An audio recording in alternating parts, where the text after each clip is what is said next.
Welcome to a very special edition of the Players Club. Today, we will be in the Players Club Discord answering all of your most in-depth relationship and situationship issues, where I will be giving my advice along with all of the other amazing members of the Players Club. So, if you're prepared mentally, physically, and emotionally, strap yourselves in. Grab your popcorn or your cereal, whatever you like to eat on a Saturday afternoon, and go ahead and enjoy the special edition of the Players Club. Welcome to the Players Club. If you're paying attention to me and everyone else on the live stream, please say here present so that I know you're here present and actively participating. Okay? Welcome all you beautiful souls. Nice to see you. I see we got a couple regulars here in the show today. We got Stargirl. I see Angie, K-Mac, Trachea. I see Cashley over in the YouTube chat, Electric Feel, Angie in the YouTube chat. And who else we got here? Island Girl, Irina. Welcome all you beautiful souls. So good to see you. So glad to see that you guys come and join me on a Saturday afternoon. Okay, we're going to hop right into it now. I want to make you guys aware of a few things because I know some of you really want to ask your question, but you might not know how. So I'm going to give you the instructions here from the very beginning.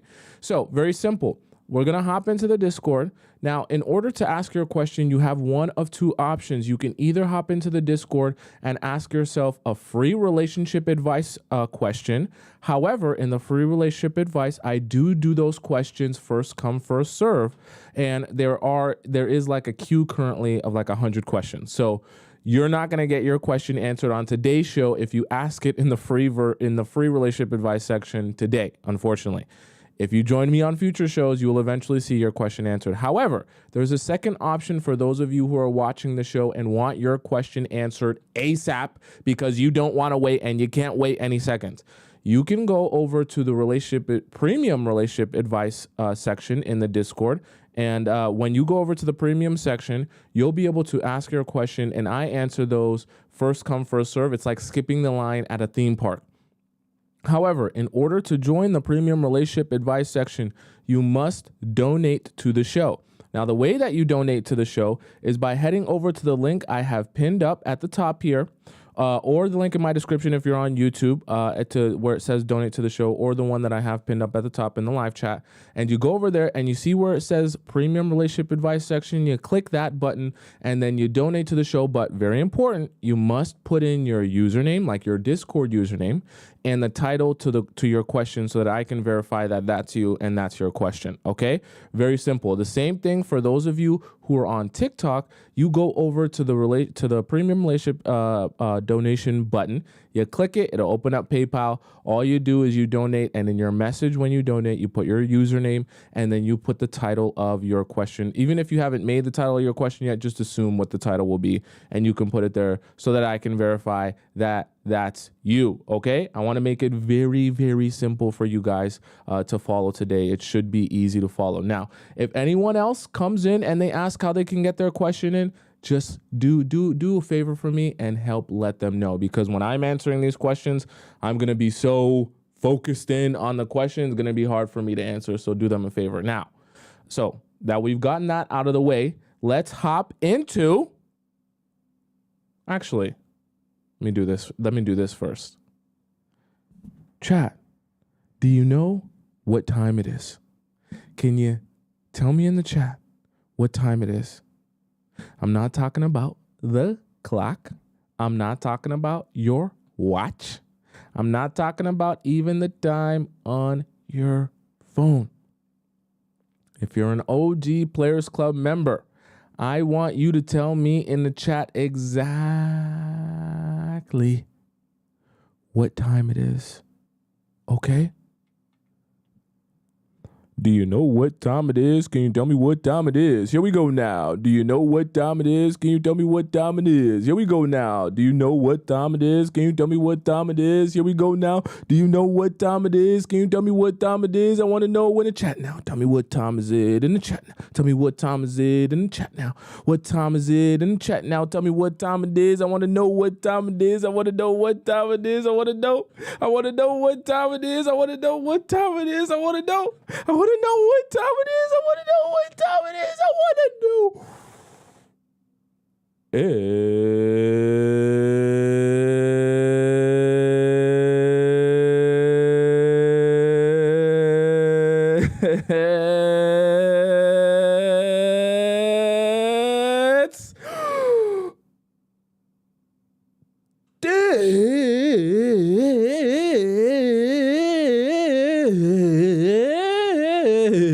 It's a very special edition of Discord time. All right, guys, let's head over into the Discord. Let me just make sure real quick that my YouTube chat is working properly and efficiently. You know, YouTube chat be liking to play around, so it seems like every time I gotta reset that YouTube chat just to make sure things are working how they're supposed to work. Just give me a second here. If I click my chat bot, refresh that. If I come down here, widgets, and then refresh that. Seems like I just have to refresh it every single time. And then once I refresh it, for whatever reason, it begins to work afterwards. Let's see. There we go. It's back. There we go. All right, so let's head over into the Discord. And like I said, if you're here into the Discord and you know you want your question answered right now, right away, all you got to do is donate to the premium relationship advice section, right? Go to the premium relationship advice section. You ask your question there.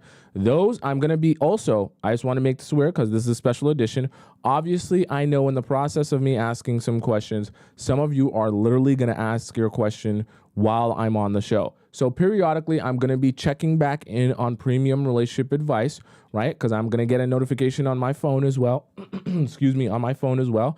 And as I'm checking into premium relationship advice, I will be answering your questions in the span of answering the free ones as well. So we'll answer free ones until there's a premium one. Then we'll go back to the premium. So premium is going to be first come, first serve.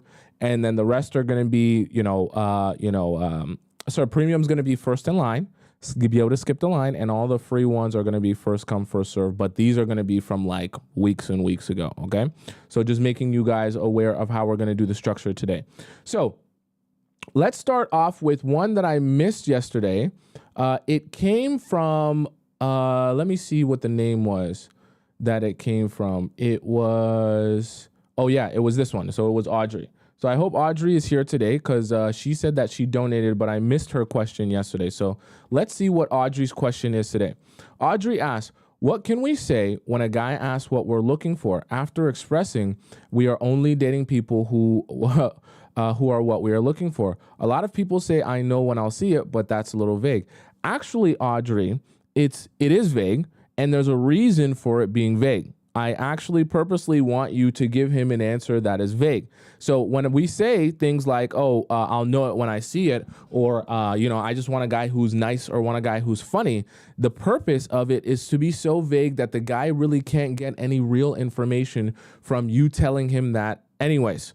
Right? Because what you don't want is you don't want to go out on a first date with the guy and start yapping to him all the things that you want, all the things that you desire, everything that you feel. That way, he takes that information with him and then he figures out how he can design a custom-made suit for you that looks exactly like your Prince Charming. Because if you tell him all the characteristics of a man that you've always wanted, all the things you've never gotten, all the things you wish you got, what you fantasize about in relationships, he's just going to say to himself, great, now I'm going to know that if I do that, it's going to give me a lot of easy access to her. He's going to approach you doing that, pretending like that's always been him. And then you'll be in belief that he is the guy you've always been looking for. You'll sleep with him. And then when you sleep with him, only then will you realize afterwards that he's actually not the guy that you were looking for.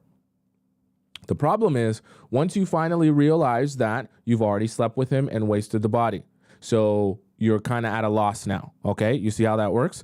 and you don't want that. So that's specifically why I tell you to be vague. So if a guy tries to dig deeper, just pretend as if you are playing dumb. Just play dumb. I don't know. I'm not really that sure. You know, there's a lot of character traits around there. Sometimes I like guys, sometimes I'm not that into them, but I do know if I'm really feeling what's going on in the relationship. Just play dumb, okay? You don't want to give him any information, and he can't get upset with you if you say that you don't know. What is he going to say? You should know by now exactly what you're looking for and be able to describe to me exactly what it is that you want in a man, because I'm only here to do exactly that. So if you can't describe to me what you're looking for, you're going to make me very, very angry. Look, what is he going to say?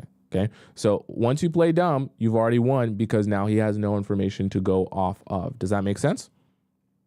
Okay. So next question here. We have Brown Sugar. Okay. So Brown Sugar says, I'm new, sent my donation of 20. Okay. Thank you for your donation. So Brown Sugar says, I was a supervisor at a well-known communications company. He was an agent. Fast forward, we've been dating 2.5 years now. After a while, he stopped taking me out on dates. He complained he didn't have the money. I told him it was fine. I helped him find other jobs that were good paying temp jobs. He eventually told me a family member mentioned he wouldn't even do those jobs to help his mom. Wait, what? A family member mentioned he wouldn't even do those jobs to help his mom with bills, but he did it for me. Okay. I didn't understand the Discord being like you didn't understand like the show and the Discord being that a man will change for a woman he loves. It seems his ambition started to change after that. Not much change concerning our outings. It came to the point where we were always in the house while watching Netflix. The Netflix was my account. That's that's pretty funny. Not too much activity outside of my job schedule. I started to hate it after a while. He spends all day on video games. He started saving for a ring in the middle of 2022. I ended up in a financial issue, and he gave me the $399 he saved towards a ring. Like a ring for you? Okay. That was a year and a half from now, or ago from now. He hasn't said anything towards it again. He hasn't saved anything towards it again since. So he hasn't saved any money towards a ring? How would you know that? Has he told you that? I got fed up with asking him to find a better job, save money, take me on dates, gifts, just because, and more intimate time together. To the point where when I moved out. Oh, wait, you guys were living together? Sorry, I don't remember you saying that you guys were living together. Okay. So you're living together. You moved out. I didn't call him. It's been a week now. I stumbled across your videos the fourth day of completely withdrawing. He texted me the night I left asking to continue the last box upstairs for me. Wait, what? So sorry, to come take the last, I'm just misreading stuff today. To come take the last box upstairs for me. I told him tomorrow. I just never called that next day. The second day, he sent me a reminder saying that don't forget to pay my insurance bill. Huh? Then later, he texted me to say to stay safe. There was a storm. I didn't reply to that message. On the third day, I contemplated on how to handle things. Should I communicate? We need a break. He's been texting me. It's 8 days. It's been 8 days. Nice. Okay, you're in quite a conundrum of a situation. But I think the simplest thing for you to do is to sit back and relax and allow him to show you if he really wants to pursue you. Because I think you're having quite a lot of confusion. And also, okay, I'm going to be honest with you, and this is going to be mean. Part of your own confusion in your relationship with him is because he's a man without clear direction. Are you following what I'm saying? Now, I'm not going to put the blame on you for choosing a bad man, but I do want you to start thinking of your relationships from the standpoint of how he does his life is how he'll do his relationships. So what I mean by that is if you meet a man who doesn't have direction, doesn't know where he wants to be in the next 5 years, doesn't really know what he's doing or why he's doing it, that's a clear sign that the same way he has no direction in his life is the same way he'll have very little direction when it comes to your relationship. And so you have to accept that as truth and not think to yourself, oh, I'm going to find me a man who doesn't really know what he's doing with his life, but he's figuring it out. But when it comes to me, he'll be super intentional. He'll take me out on dates. He'll think about me. He'll be ahead of things. Like, that's just not how he's going to operate in a relationship with you, because that's not how he treats his entire life. Are you following me? So I think part of what you're suffering from is the lack of direction you feel in your relationship with him. But based on what you described, and you perfectly described how exactly the same type of lack of direction he has in his relationship with you mirrors the lack of direction he has in his life with his job and his career, right? Because you're fed up asking him to find a better job, save money, and all that good stuff, but you're also fed up asking him to take you out on dates and get you gifts and be intimate. So the same way he's treating his job and his career is the same way he's treating you, with no direction and no clear end goal, right? And you kind of have to make a decision for yourself where, until he comes up with the bright idea on how to take control of his own life and start moving forward in a forward direction, that's the only time you can really entertain him. Because outside of that, you're only going to end up seeing the same type of outcome in your relationship with him, because he's living his life the same way. So until he decides and this is going to sound very weird, but until he decides for himself that truthfully the most important thing to him is figuring out his own life and figuring out where he wants to be and figuring out how to get there, until he starts moving forward in that for his life, that's the only time you'll ever see anything different in your relationship with him. A man who is lazy and uninspired and unmotivated when it comes to getting a job or building his career will for sure 100% of the time be lazy and unmotivated to do anything when it comes to building his relationship with you. Okay? Very important that you recognize that. All right. Okay. Next here in premium relationship advice, I do remember we have one from Lydia. Lydia's was long, so guys, buckle up. Lydia's is quite a conundrum. All right. This is quite the one. It might be the longest one we've ever seen. Okay. So Lydia says, "This one broke my heart. You are my last opportunity to get over it." Okay. Lydia says, "Hi, Tomisin. I can't describe how thankful I am that there is a man who spends 2 to 3 hours of his day to give this broken generation advice like you." Thank you. I appreciate that. From the bottom of my heart, thank you, Tommy. I appreciate you. It's the German 20-year-old med student again who tries to figure out how to find love. It's very difficult to be. I'm expecting essay format from you. You're a 20-year-old med student. This better be an essay format. MLA and all that good stuff, citing your sources and all that good stuff. It's very difficult, to be honest, because I feel like I'm the only one who wants a real connection instead of lusting over each other. I assure you, there's more people out there like you. You just have to find them. I don't want to sound arrogant, but to be honest, I would say that I am quite a pretty girl. It makes me sad that the way how I look after my body going to the gym always attracts rubbish. I mean, you're going to attract all types of guys, rubbish and good. Okay. Even if I see that these men are actually hurt most of the time as well, trying to show them how beautiful a genuine connection can be always fails. You're never gonna convince anyone of that. It's as if you be trying to persuade flies that honey is better than BS. Okay, and they want the BS. Anyways, back to my story. A few months ago, I started dating someone for 2 months. He texted me on Instagram and we started to send each other pics. No, don't be scared. No nudes. Okay, good. Because when you say pics, sending each other pics, it makes me nervous. Glad it wasn't that. It was like a digital diary of our days, because in that time we were both on holidays. Okay. Because of another guy that I started to date in real life, I ghosted him for 2 weeks.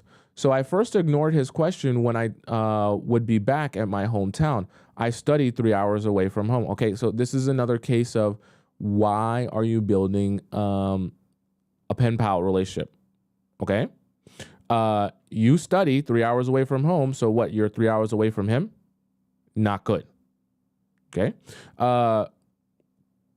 After things ended with the other guy, I answered him that there was only 2 weeks left for me at my hometown. He immediately tried to meet me in real life too.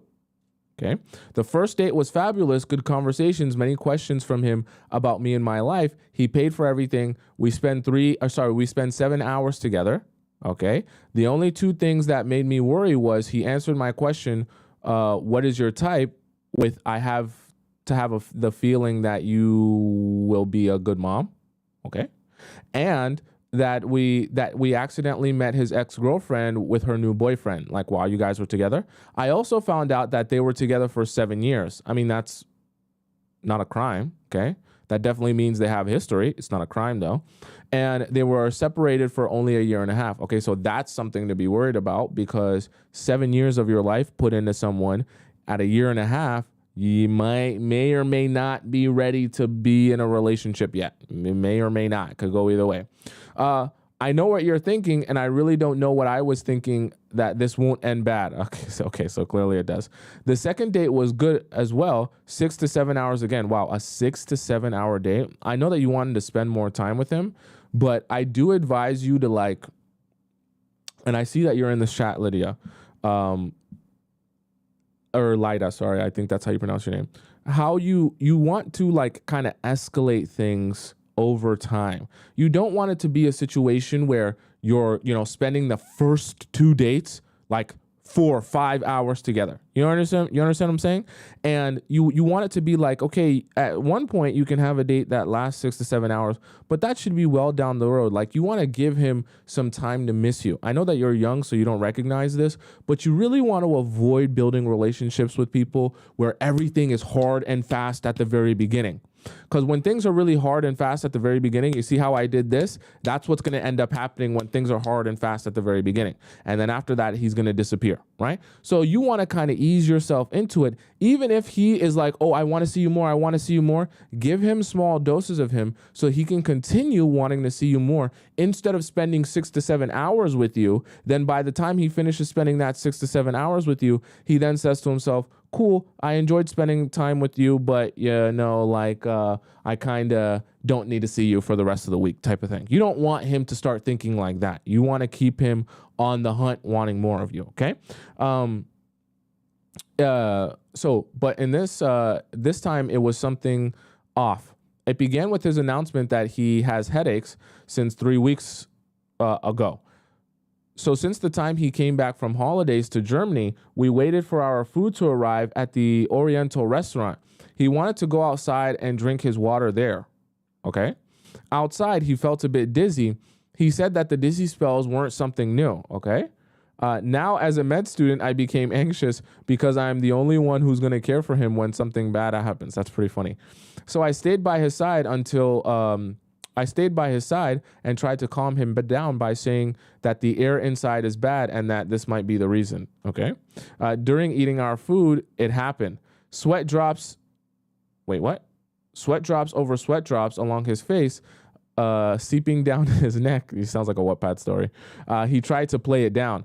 Okay, I said, that's it. Stand up. We're going to eat outside.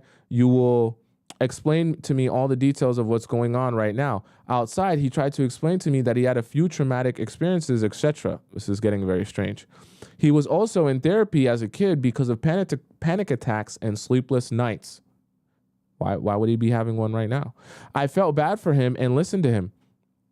But then he also said that as a consequence of those attacks, he now has a disorder of the need to always feel safe to know what's going on around him. I also shared my traumas, and so we had a trauma bonding. Okay, I know that you did it innocently, but let the guys trauma dump on you. Don't start thinking that this is your cue to trauma dump on them. Okay, just keep it to yourself. Save your trauma dumping for your girlfriends. This is still a stranger. I know it seems like, oh my God, what a nice little fellow. He's having a panic attack and I just want to help him and connect with him. Keep your trauma dumps to yourself, no matter what, no matter how nice he seems at the beginning. Okay, just a word of advice. Then I went back to my study town for 1 week. We didn't call. We just texted every day. Nice. Again, pictures of what we were doing over the day. So are you implying that this is Snapchat? Is that what you're trying to imply, Lida? Because it sounds like you're saying Snapchat without saying Snapchat. I came back on the weekend. He suggested to meet again. He showed me his hometown for a coffee date. Then he also wanted to show me his rich best friend's apartment. Huh? What type of flex is that? It's not his apartment. It's his best friend's. Anyways, who was on holiday? Huh? What? Why does he have the key to his friend's apartment? He has the keys. Why? Being at his best friend's home, it happened again. A situation where my gut literally screamed. There was a joint laying at his best friend's balcony. He took it and put it into a small case in his car. He said, "Don't worry, I don't do it often." Yeah. We went on a walk in the evening. Again, I'm expecting proper spelling and punctuation. In the evening, again, spent 7 hours together. Okay, so once again, this is a lot of time spent together for like just getting to know each other.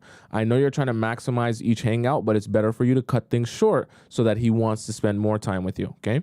And he suggested to go to his hometown and watch a movie. He promised that I don't have to stay over or sleep with him. That's, okay, you're young, so I'll let you in. That's what they always say, okay? It's like a gateway drug.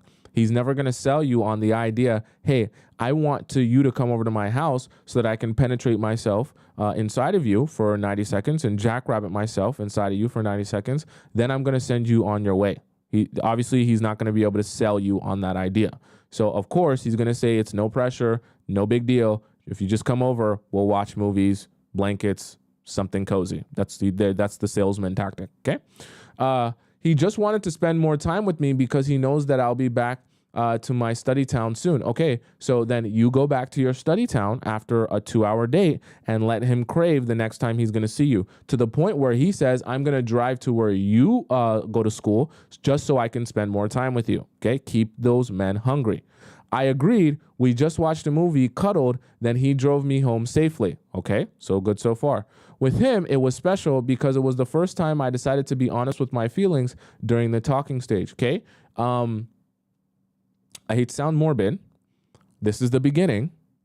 And with most people's situation, it's always good in the beginning. Okay. I never want to turn you guys into pessimists, but the reality of it is this is not representative of how the entire relationship is going to be. And if you notice, all the questions we get in here always start with how good things were in the beginning. So you never want to compromise any of the strategies that we discuss in the Players Club simply because things are fun and good in the beginning.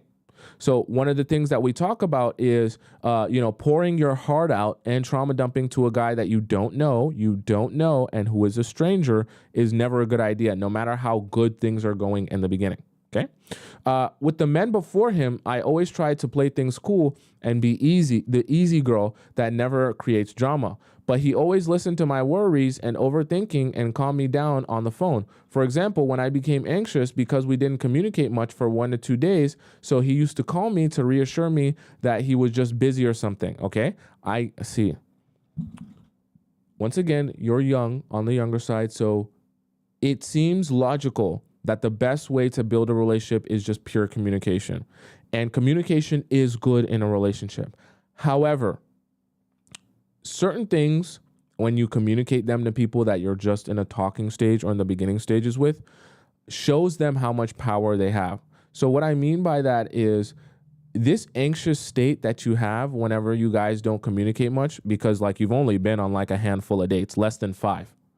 And so actually, I think it's 3 exactly. And so this letting him know that you guys not talking for 1 or 2 days is already sending you into a spiral when you guys just started seeing each other. That's giving him on a subconscious level way too much power, because you're letting him know now if he ever does want to bother you or he ever does want to trigger you, all he has to do is not communicate with you for 1 or 2 days and you'll be thrown out of whack. And you might make decisions that you would never regularly make simply because he is triggering your anxiety there. Are you following me? So what I mean by that is it's just part of the things where at the beginning, it's not necessary information that you need to be giving to someone that you're not sure what they're going to do with that information. Okay? That's what I mean by that. So he used to call me to reassure me. He was the one that was a bit emotionless and colder, as if he couldn't express much emotions, but he somehow never stopped talking to me and always found a way to hear from me. Okay, so it sounds a lot like you're doing most of the talking. Okay, that's not good. Okay, because like I always tell you guys, the person who gathers the most amount of information wins in a relationship. Relationships are like war. Okay, if you don't have the most amount of if you don't have the most amount of information and the other person has a lot more information about you than you have about them, they'll be able to understand how to manipulate you, to be honest with you. I just have to put it straight. I know it sounds horrible, but it's the truth, okay? I am the opposite. I am emotional and always want to make people around me laugh. He liked that, but something I still don't know what stopped him from... What is going on? I still don't know what stopped him from fully committing to fall back during emotional situations and physical contact and to trust me. Another week passed by. Every day we shared something about our day. We FaceTimed not often for 2 hours and then it started. Okay, so I guess you're saying this is when things started going downhill. After planning a date, one day before he drove to the Netherlands with his brother, their dog had a birthday. Okay. He also sent me a pic of their dog at the beach. They were partying and met friends there. On the next day, while they were getting happily ready for our date, he just canceled. We had a very long night and I don't think that anything is going to work today. I am very sorry. He builds up his own business right now, and every Sunday there is a meeting with his teammates. My anxiety started killing me. I don't know how to react. I felt abandoned. Okay. Things sound like they're going to start going downhill very quickly now. Because when you're saying that you're feeling anxious, this is when the bad behavior starts. I called him. I just wanted to make sure that this talking stage is still craved from both sides. Okay, so this is what I mean. You're giving this guy that you wanted, and I know that you just wanted him, so you're not, it's not a natural. But now you begin to have the mindset that, okay, this has to work with you.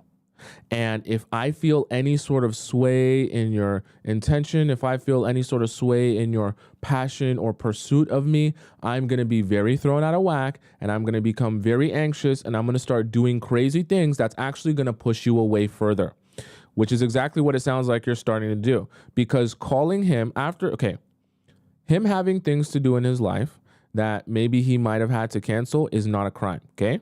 Especially when you guys are in the beginning stages and you have no idea what his life really consists of, okay? You're not like a total 100% part of his life, okay? And so I say that to say, calling him and then asking him if this talking stage, he still wants it simply because he canceled one date, you're stepping into like, you're in major anxiety realm now, where literally the smallest little thing will trigger you and send you down a spiral loop, okay? Which is what is exactly has happened here with you, because that's not rational behavior.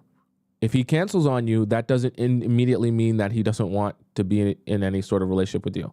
And you actually become very unattractive to guys when you present that side of yourself to them, because they start to feel like, well, if you are really that desirable, you wouldn't be so anxious anytime that I just don't talk to you. Don't you have anything else going on in your life, right? He was surprised because he thought that it wouldn't be a big deal. So this, like I said, this is not good, right? He's not seeing you as someone who is that desperate, right? Where you're feeling like, oh my God, you canceled on me. Do you still want me? Right? It's just not an attractive quality trait. He said, I don't know that spending 1 to 2 hours together is the same as spending 7 to 8 hours like our past dates for you. Okay. See, exactly, guys, I don't read these ahead of time, but exactly like I just said earlier, remember, I said it's way better to spend less time with a guy so that he wants to see you again the next day or the next week than to think to yourself, let me maximize this time I have with you by spending the entire day with you. Because what happens after that is he says, yeah, I spent the entire day with you and it was fun, but maybe I don't need to see you for the next couple of weeks.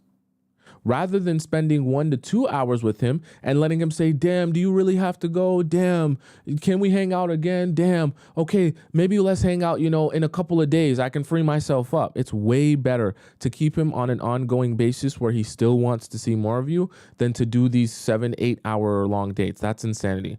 I thought, and he's even acknowledging that now it's kind of killed his a desire, right, to continue pursuing. I thought it wouldn't be enough for you. Of course, we can meet then. So he's basically saying we can meet, but it can't be a 7-hour date. Okay. So he's actually letting you know it's too much, like on a per date basis. He needs less of you on smaller doses, which is crazy, but that's what he's really saying. I agreed, but then thinking about my behavior, I didn't want to enforce things, so I canceled and suggest to meet the upcoming weekend.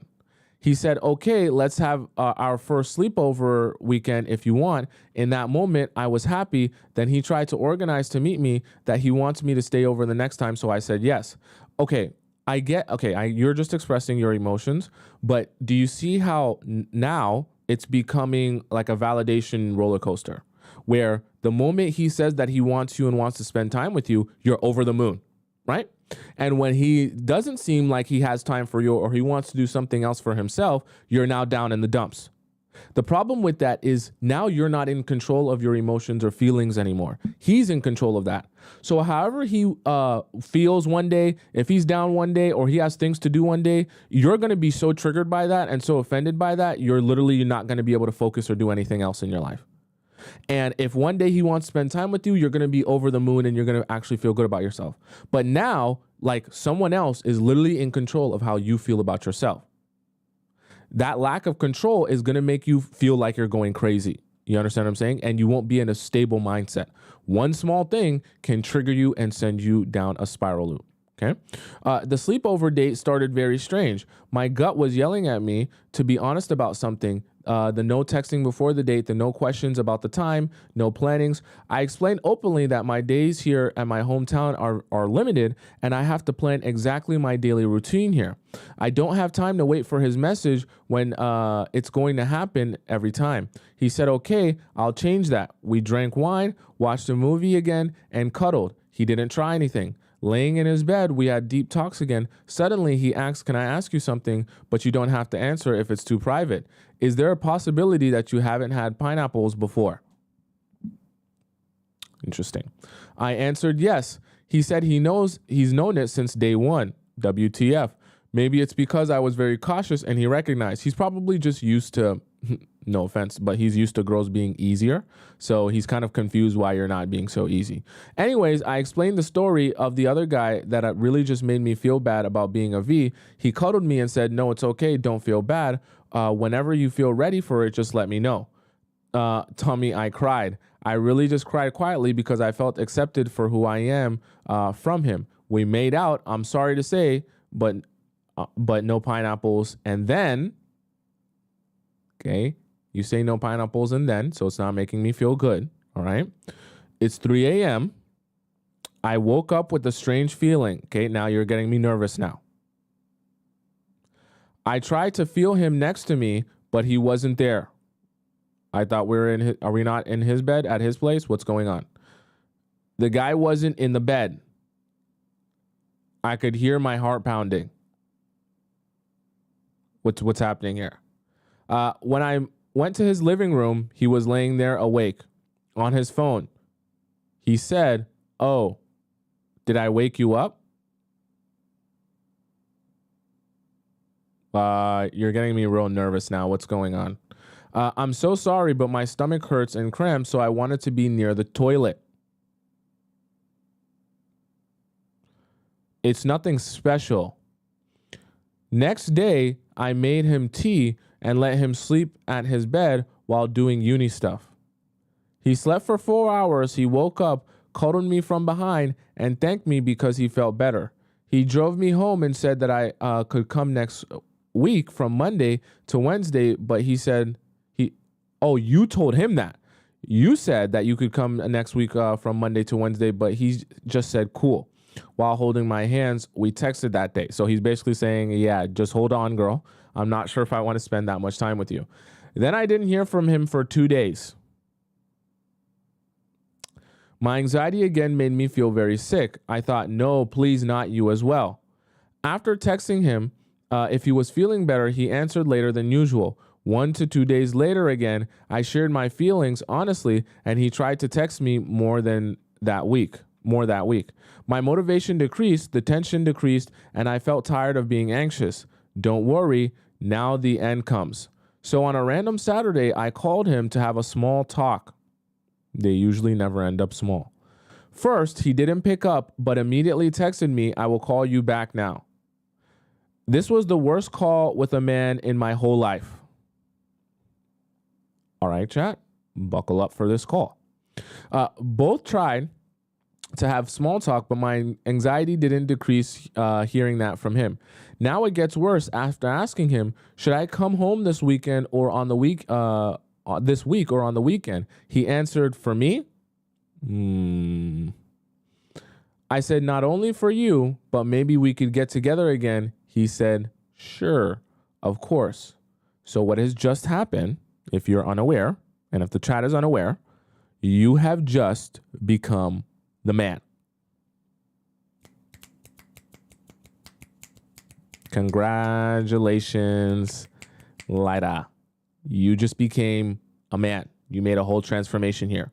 You just asked him out on a date. You're the man now, because that was not him planning anything. That was not him doing anything. In fact, you asked him if he wanted to see you, and you basically set it up, the date and the time, and he said, sure. Congratulations. You have a princess on your hands. Let's see how this goes. But he has to party on Tuesday first. Wow. So yeah, I'll give you some of my time, but first let me party and have some real fun before I come see you. Nice. And on Wednesday, he will be too exhausted from the party. So the only opportunity would be the end of the week. So basically, when I'm not doing anything that I want to do and I have some leftover time in my schedule, then I will go and see you. That's what he's basically saying.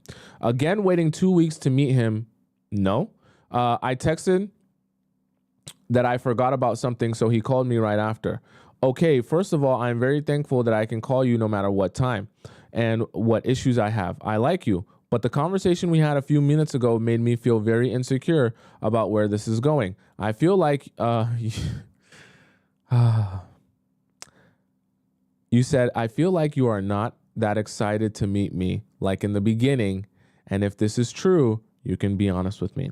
Okay, Lida, I know that you're young, and I know that when we're all young, we make mistakes. We think that everything is going to be like a teen drama. In a perfect utopia world, when you ask people exactly how they feel about you and to be honest with you, they'll just be honest with you. The reality of the world that we live in is whenever you ask someone, how do you feel about me now? I feel like you don't like me as much. You can just be honest with me. They will never be honest with you. Okay? Never. So your actual best bet is, rather than thinking you're going to extract that truth from them by asking him that question, your best bet is to look at how he's been treating you and how it's different and how you feel different, and realize that that is the answer to your question. So you don't need to ask him if he is not as interested in you or not taking this seriously, because you actually know the answer based on his actions. Okay, I know that when you're young, you're thinking, okay, maybe let me confirm it by asking you and hearing it from you, because that's how I know it's the truth. You have to recognize that the truth exists in between words and in between what people will say out of their mouth. The truth exists in actions, body language, all the stuff that isn't up in your face, okay? The last thing you're going to hear from someone is for them to come openly out of their mouth and tell you exactly what they're thinking or feeling. It just doesn't really happen, okay? You have to get good at reading in between the lines and how people really feel by how they treat you and approach the relationship, okay? So he said, well, Lydia, I like you too. Okay, this is going to be a misdirection, I can assure you. To be honest, I didn't prepare myself to answer to you your worries now. How can I explain? He's thinking about how to misdirect you. You're just going to end up confused after he tells you this. I'm going to assure you. I don't know if it's because of the things that happened with my ex-girlfriend, but maybe you already recognized it. I feel like I am not allowed to express and let in my feelings. I block them away every time they come up. You are such a beautiful, nice, emotional, and caring person. I feel like being an emotional ice cube or robot next to you. Okay, so one of the things that I want you to identify here, Lida, is building a relationship with a guy. You need to be hyper fixated on extracting information out of him, about how he feels, about what he wants, about what he thinks. Because I think one of the grave mistakes that you made in this situation is, as you became more comfortable and you became specifically more comfortable spilling your guts and just letting out all the things that you were feeling, you began treating him like a girlfriend, where you just wanted to trauma dump, tell him everything that you're feeling, everything that's on your mind. So you became even more invested in the relationship because this was like your trauma dump person, right? But the problem is, when a guy that you just started talking to becomes your trauma dump person, you actually, this is the crazy thing, you forget that in the process of you trauma dumping, he's not actually sharing any real information with you. He's just saying, yeah, yeah, I agree. Oh, that's crazy. Oh my God. Oh, tell me more, right? And you get so comfortable in the cycle of trauma dumping and sharing all the information about yourself and your thoughts that you're thinking that this relationship is building really heavily and you guys are getting so close together, when in reality, you're not building. From his own perspective, he doesn't feel any closer to you. You feel closer to him because you're trauma dumping on him and talking about yourself. He doesn't feel closer to you though. And see, what ends up happening is you kind of turn your relationship into a thing where you're so much more invested in him than he is in you, because he doesn't feel the same connection to you that you feel to him. On top of that, you don't have a lot of information about him or what he thinks or what he wants. You think that you have a lot of information about him because you share with him. So your mind tricks you and plays this narrative in your mind that, oh my God, we're so close together, not realizing he doesn't feel close to you because he hasn't shared anything with you, because he doesn't talk about anything with you. You actually do all the talking. He just agrees with you or chit-chats with you about yourself. It's a very interesting trick. Some people are doing it not on purpose, and some people are actually doing it purposely. I know for myself, I used to do it purposely to avoid sharing information about myself so I can spend all of that time learning more about the other person. Because like I always tell you, the person with the most information wins. You get that other person the most invested in you, and you also learn a lot about them that you can use to your advantage. I know it sounds horrible, but it's the truth. Okay, so you made the mistake of giving him all the information and forgetting that there has to be a period where he shares as well, because you became comfortable in just trauma dumping and sharing about yourself. It makes me sad, you say. Getting to know you feels so good, but in the same time, I'm asking myself why the feelings don't come up. This is what he's saying to you.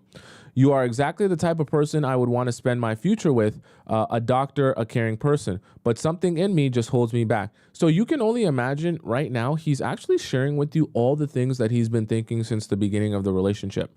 You feel shocked and blindsided because you're like, where did any of this come from? The reality of it is that all of these thoughts were inside him the entire relationship. He just didn't share those with you because you were so busy and focused on, oh, I'm going to talk about me and my experiences and my life. Not thinking about, okay, let me extract a lot of good information about you and not worry about talking about me. I'm not saying that to say, Lyda, you're a bad person, but it's an easy mistake that we all make, thinking that, oh, we're closer with each other because I'm sharing about myself, when in reality, that doesn't make that other person feel closer to us. I couldn't answer. Silence. He suggested to give us 1 to 2 days to think about what we are going to do. I said, well, you know what? Thank you for your honesty, but I don't think I'm supposed to think about this. I know what I want to do. This seems to be something you have to work on and go through. I thank you for our time, but I don't enforce people to stay in my life. So if you decide to leave, it would be totally fine. Okay, again, a horrible way to present that. You don't want to present to people, hey, I want you, but if you don't want me and you decide to walk away from me, I'll just be here sad and, you can walk away. You have to make the decision for yourself and say, if you're not in a position to date me or you're not 100% invested in me, I'm not going to wait around for you. I'm walking away from this myself. Okay.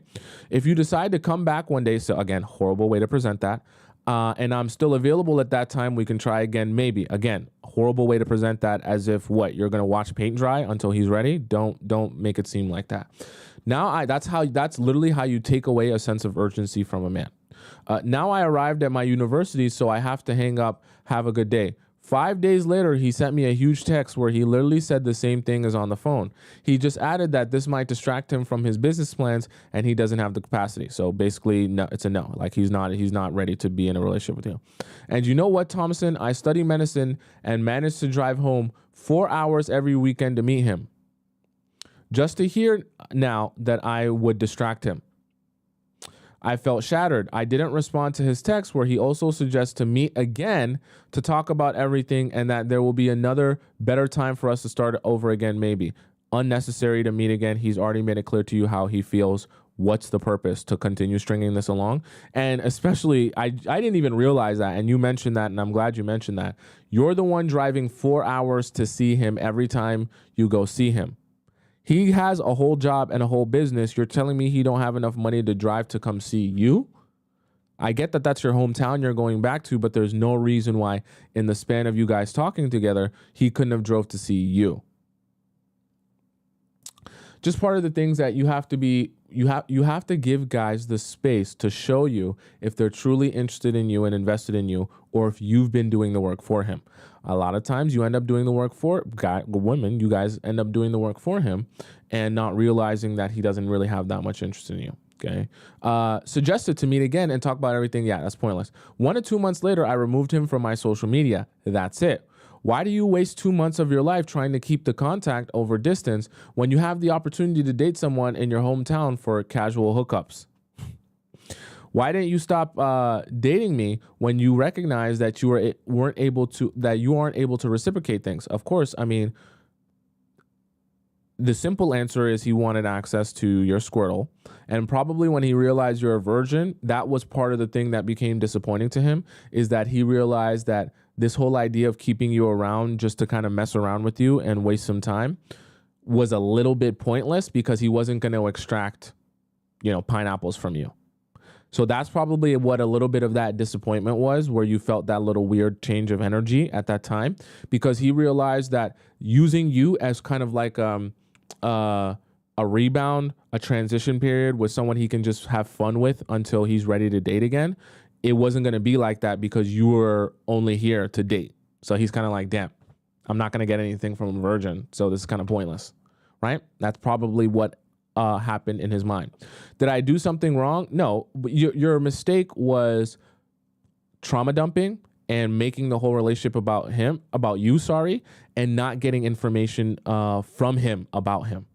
What was his intention? It still hurts, Tomisin, because I still don't understand what happened and why it happened. My biggest problem is I wasn't sure if I was exaggerating again, being an anxious girly, or my worries were justified. So I'll say to you, the biggest and most vital mistake that you made in this situation here is making this relationship too much about yourself. And I don't mean it like from a selfish standpoint where you're just like, it's about me, it's me. I mean from the perspective of coming into the relationship and saying to yourself, okay, I need to get answers on where you're at mentally, where you're at emotionally, what you even want, what you desire, what you're looking for, how your this is why I always talk to you guys about bringing up the previous relationship and digging. You need to dig so deep into the previous relationship, especially the most recent one. Never, ever. Okay. I want you guys to really see me for this. Never, ever, ever avoid talking about the most recent relationship.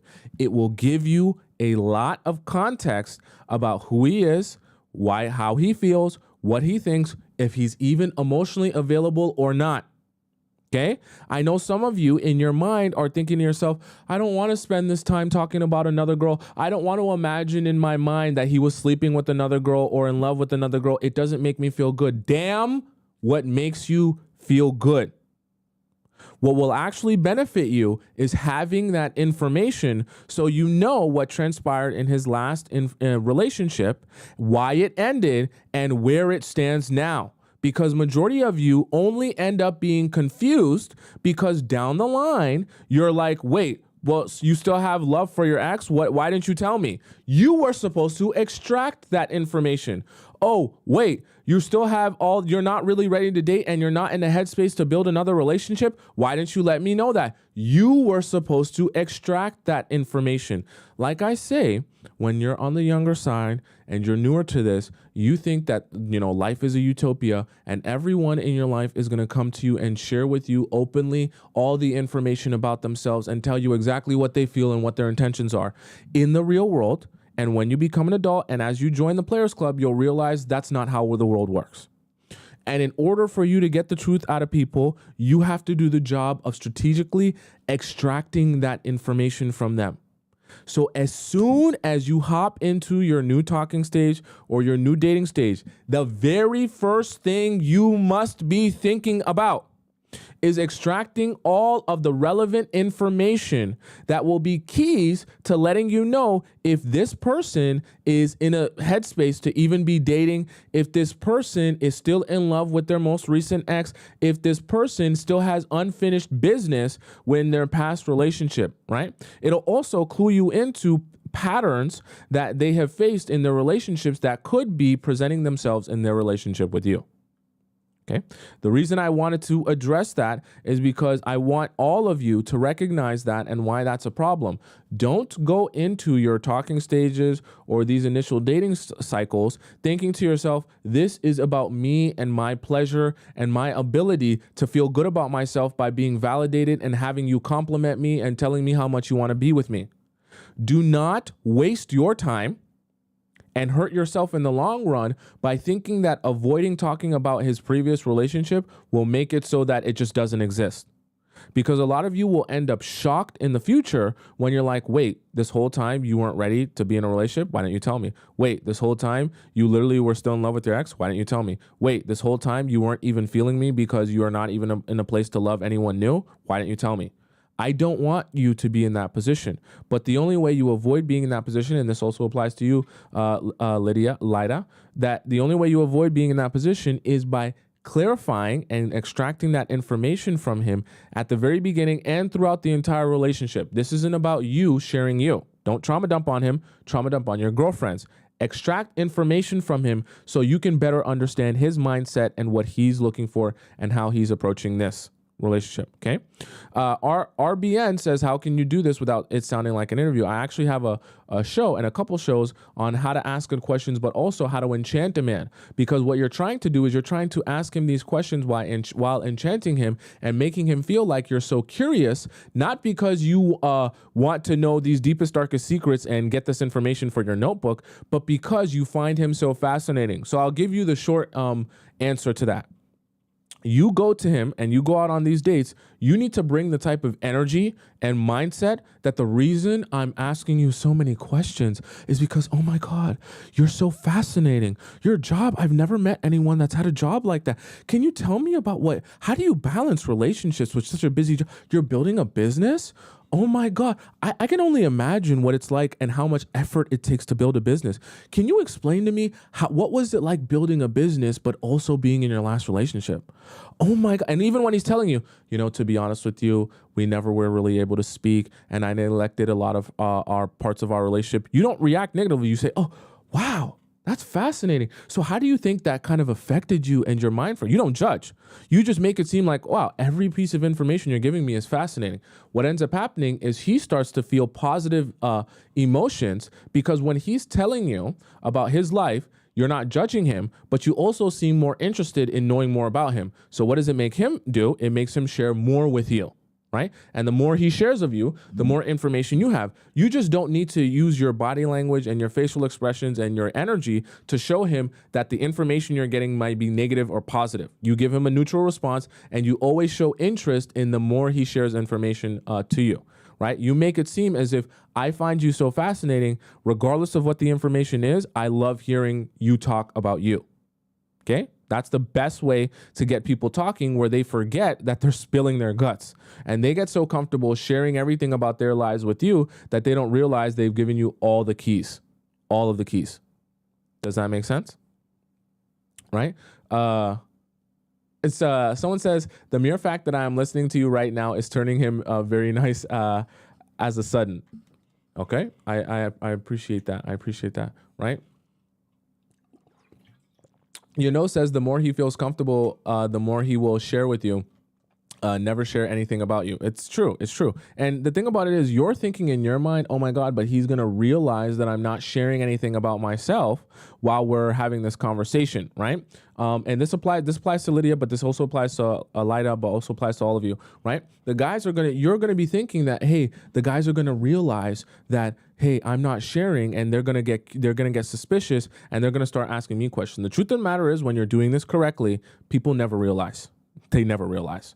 And the reason they never realize is because trust me, no, there is nothing more that people and human beings love than talking about themselves. There is nothing that human beings find more fascinating or more interesting than talking and sharing about themselves. When you get someone, why do you think we pay so much damn money for therapists?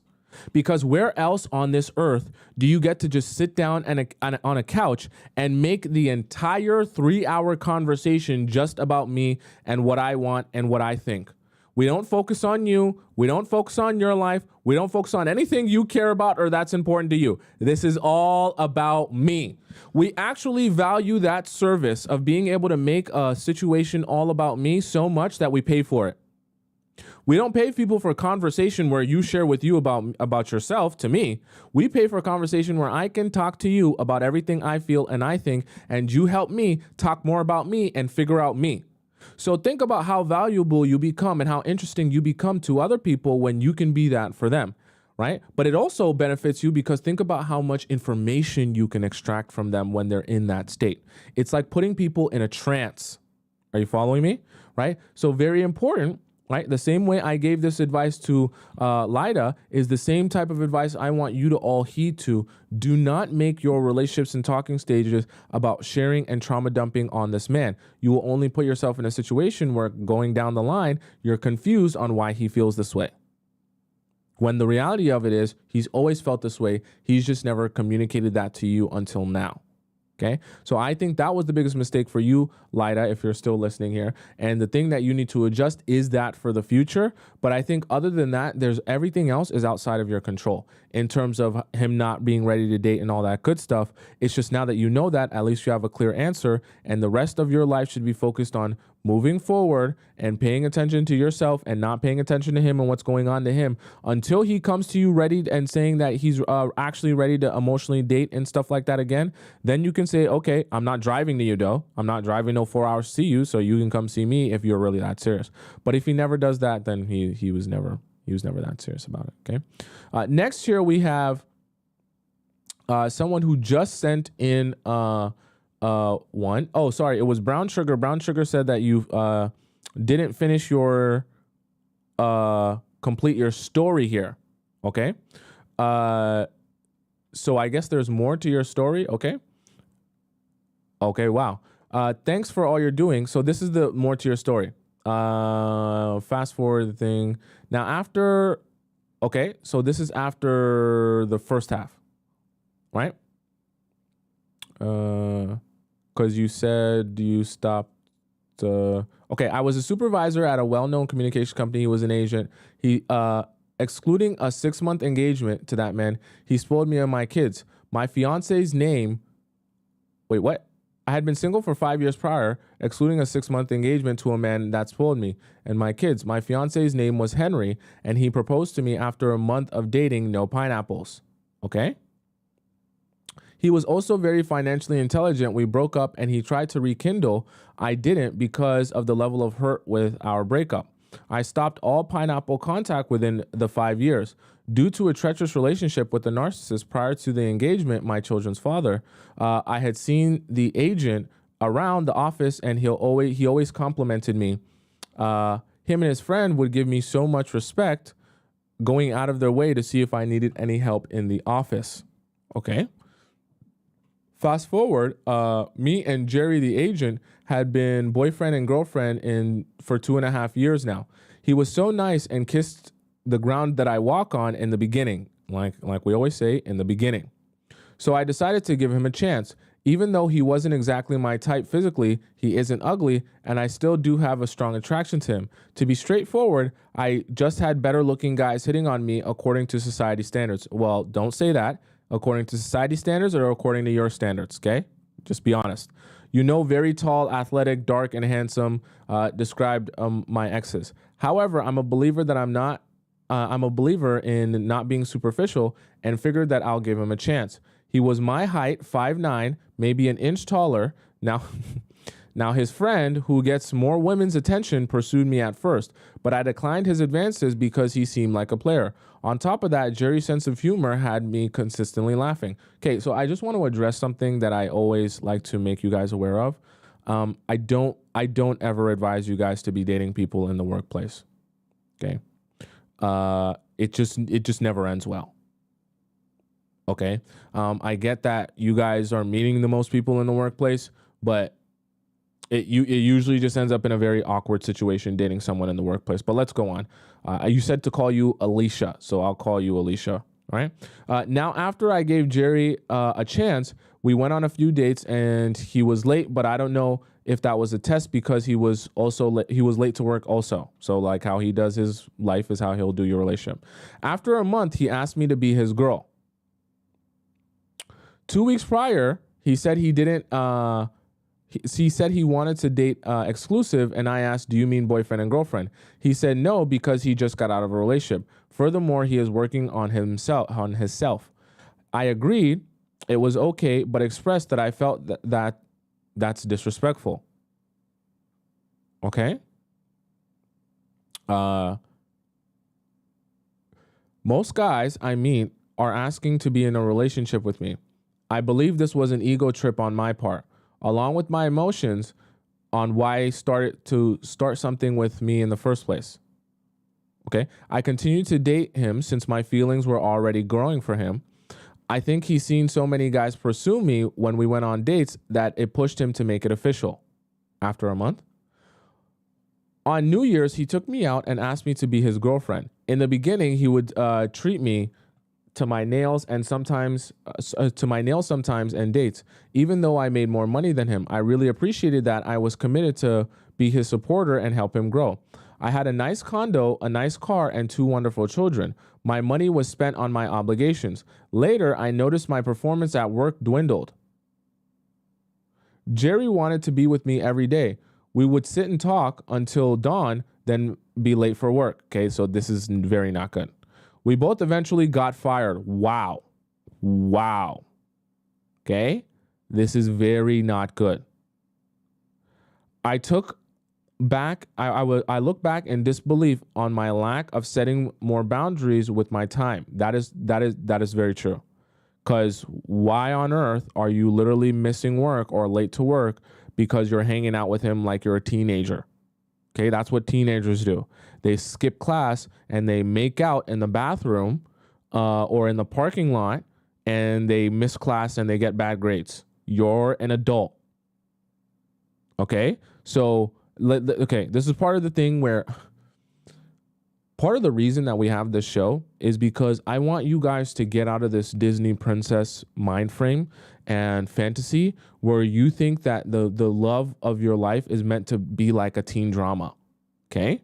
And it's not to make you not believe in love, but I just want you to be a little bit more grounded in how you build relationships. Because when you live in this crazy fantasy, you'll do things that actually hurt you and hurt your life and are detrimental to you simply because you want this to be like a fantasy book. And it's not. That's not a representation of real life. And so I say that to say missing work to hang out with a guy who is still a stranger and hasn't even proven himself to actually want to build anything with you for real, is a mistake. Losing your job because of a guy who you could stop talking to tomorrow is a grave mistake. But it's a fantasy that we all want to live in because we think in our mind, oh my God, our attraction is so strong and our connection is so deep that in the process of our connection, we can't even be bothered to be at work. We're just going to hold hands and run away together because our love is so deep that we would literally hop in a car and drive to absolutely nowhere and be together for the rest of our lives. Okay? It sounds good in a movie and in a Disney princess story, but that is not how people actually work. And you're not going to see results that way. Okay? Right? So does that make sense? I guess being single so long had really gotten to me. I found another job immediately. Then got a referral for Jerry. So Jerry helped to get you fired from your old job. You went ahead and got a new job and then brought Jerry along so that he can get you fired from the next job too. You're making me mad now, Alicia. He got hired as an entry-level agent. I quickly became promoted to manager. I decided to go back to school because my skills in sales should have a degree in, because of my skills in sales, I should have a degree in business. I encouraged Jerry to go back to school too. Okay. Alicia, are you trying to get Jerry to do everything with you? He is not your pet. He is not your twin. Okay. He is a whole other human being. I don't know why you're building this obsession with bringing him along with you everywhere that you go. It's wrong. Okay. You're supposed to be an individual and you're supposed to have different paths as adults. Okay. I'm an early retired nurse due to the hate of being around sick environments. We both were in school, but he stopped after one semester. I stayed in school. Eventually, I couldn't work hours as long as usual. I needed more help from him on small things. I cooked for him daily, fine organic meals. This is making me mad. So he'll stop his usual unhealthy routines like Burger King and McDonald's. I also had a gym membership and invited him to join me free of charge. Someone said, Bob the Builder, you're damn right. You're damn right. Couldn't have said it better myself. Alicia, you are being Bob the Builder. I get that you're improving yourself and you're trying to do the best you can. And I also understand that for people that you care about, you want the best for them. But you can't want that for him.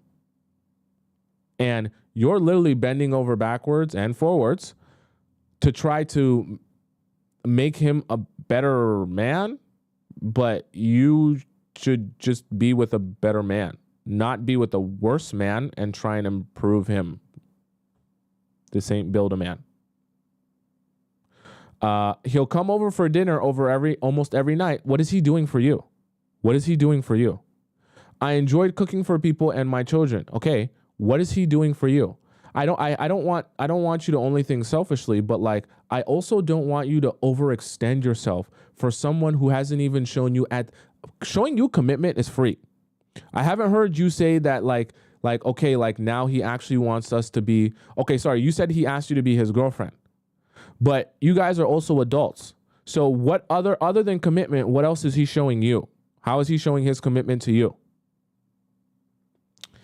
I just needed him to pitch in more on groceries. I mean, you're cooking for him damn near every night. It would grind my gears when he'll stay at my house all day, but wouldn't voluntarily take the trash out. See, this is part of the problem. Okay. This is part of the issue when you overextend yourself thinking that this man is going to like you more when you're literally doing everything you possibly can. And I also get that this is your boyfriend, but I also think we can all acknowledge that you guys kind of hopped into this pretty quickly and there wasn't a proper vetting process yet. I know better now after watching your videos that complaining wasn't the answer. It's not. I think you would just need to withdraw what you do for him, honestly. After a while, he stopped taking me on dates. He gets lazy, gets complacent. He complained he didn't have the money. I told him it was fine. I helped him find other jobs. So not only are you feeding him, cooking him organic meals, but he's also simultaneously telling you, while I am your man, I can't take you out on dates because I have no money. So rather than saying, cool, I'm going to go be with the guy who has money, you say to yourself, I'm going to help you get a job while I cook for you, while I spend more of my money on you, while I buy all the groceries, while you sleep in my bed, while you don't help around the house. Now I have more responsibilities. And oh yeah, I thought I had 3 children before, but now I realize I have 4 children. So now I have more bills. But instead of you finding a job, I'll do actually more work by going ahead and looking for a job for you so that you can start working again. Even just explaining it in itself is exhausting. So you can only imagine how exhausting it is to actually do it. Why are you overextending yourself for someone who is literally doing nothing for you? That was a good pay that were good paying temp jobs. He eventually told me a family member mentioned he wouldn't even. Okay, so this is the part that you shared with us before. So you guys kind of know this part. And I'll change a woman. Sorry, let me just make sure we didn't miss parts. He wouldn't even do those jobs for the bills, but he has done it for me. I understand in the Discord that a man will change for a woman he loves. It seems that his ambition started to change after that. Not much change concerning our outings later on in the relationship. He said he'll work more on our outings and take me out on dates more. When he did it, it would be so unorganized. Okay, so you didn't mention this last time. He would say things like such as going on such and such dates, but give me the time and the place same day. Okay, so that's not a good sign. Telling me last minute we're going place such and such. And I asked him several times throughout the week what time and what place. His response would always be, I'll let you know. Then when I'm late, he'll get irritated. So this is horrible. I would get irritated back, of course, which led to our whole date being ruined. That happened majority of our dates to the point where I would even push him to take me. I wouldn't even push him to take me out on dates anymore. By the way, he only initiated dates a few times during the course of the relationship. Usually it was more like an outing with his friends and their girlfriends. It came to the point where we always were in the house eating while watching Netflix. The Netflix was my account, is what you said before. Not much activity going on outside of my schedule. Then my daughter passed away in a car accident at the end of 2022. Wow, so sorry. So sorry to hear that. I went through nightmares and utter sadness. Jerry was there for me emotionally. This caused a deeper bond right before I was planning to leave the relationship. That's actually why I kind of took a pause, because I know now that you experienced that with him, it's going to be that much harder for you to walk away. I stayed because I figured he cared for me and he wanted to try more. It's an assumption. He was late to the funeral trying to buy a nice suit last minute. So it seems like, okay, we'll call your man last minute man, because it seems like everything he does in his life is last minute. Nothing is planned, nothing is scheduled, and nothing is organized. So chat, let's all call him last minute man. All right? Moreover, rewind, I had to take plan B a few times because of his slip-ups. So same thing, like he does life, he does relationships. He pulled out last minute. Chat, let's all say together, last minute man, because that is exactly who Alicia is dating. He pulls out last minute. He gets to the funeral last minute. He sets and organized dates last minute. He is last minute man. Our first time having pineapples, we did several times in one sitting. He used all the condoms. Nice flex. And I allowed him to do it without one once. Then what was the purpose of ever using condoms in the first place? Let's go on. This is not sex ed. Before having pineapples, I made sure he got tested and showed me the results. Jerry released inside me. What you meant to say is last minute man released inside me. Congratulations. You've been, you're about to be fertilized by last minute man. Congrats. Then he couldn't help it. I was upset, but didn't want our first time to end with a fight. I told him to be ready for his first baby because I don't believe in abortion. Chat, what do you think last minute man's going to do in his response to this?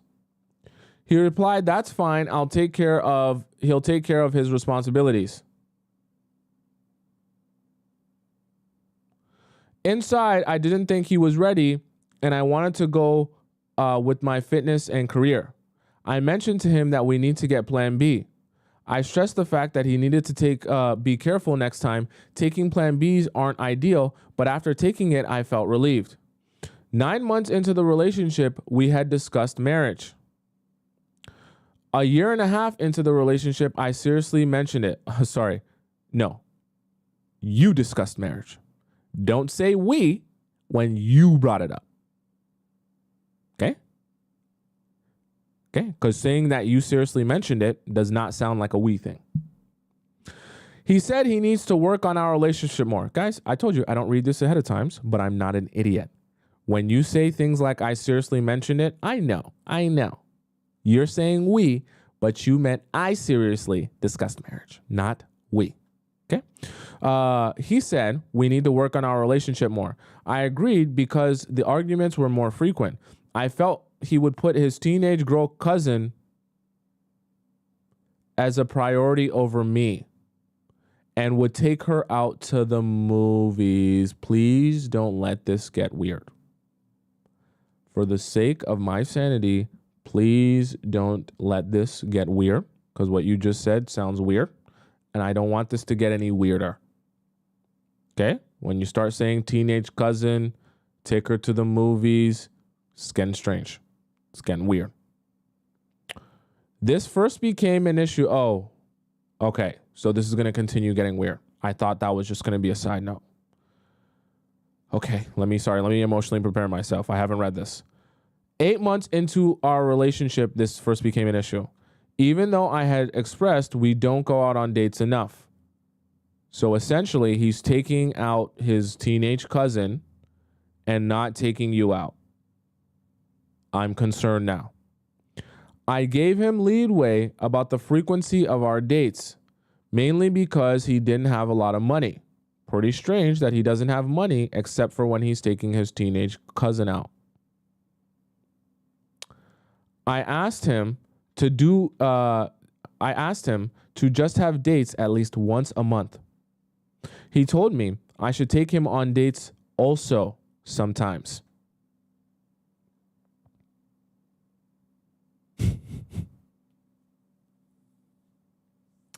Last minute man is now princess man. I said I'm going to work on that. That's what your response was. Wow. You told him that you're going to work on taking him out on dates. Nice. But he needs to be consistent on his part. He started saving for a ring in the middle of 2022. Are you sure? He's last minute man, so I'm surprised he doesn't just buy one from the dollar store the day you're gonna get married. I ended up in a financial issue and he gave me $399 he saved towards a ring.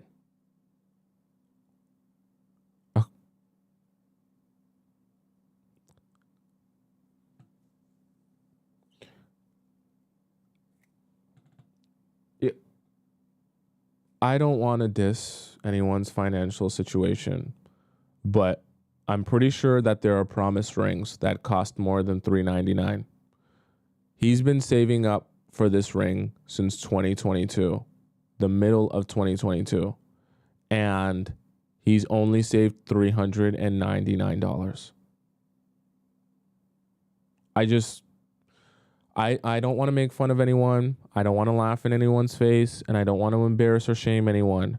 But I just feel like if he really wanted to save his money, I think that he could have saved more than $399 in 2 years. That's just my belief, and I don't want to get too upset. I don't want to shame him. I just feel like it's possible for him to have saved more than that. Let's go on. That was a year in and a half ago from now. He hasn't saved anything towards it again since. He also helped me with hospitality expenses when family came into town for the funeral. I believe he gave me about $300. I broke up with him twice during the course of our relationship. Once a week before Valentine's Day, and I had thrown hints of what I wanted, which was only flowers sent to my job. He told me that I need to be understanding that he won't be able to get me a gift. The first year of dating, 5 months in, he got me balloons, flowers, and a huge teddy bear. I felt so good, admired, and cherished and loved. The next Valentine's Day, he claimed he shouldn't have to do anything because he did it the year prior.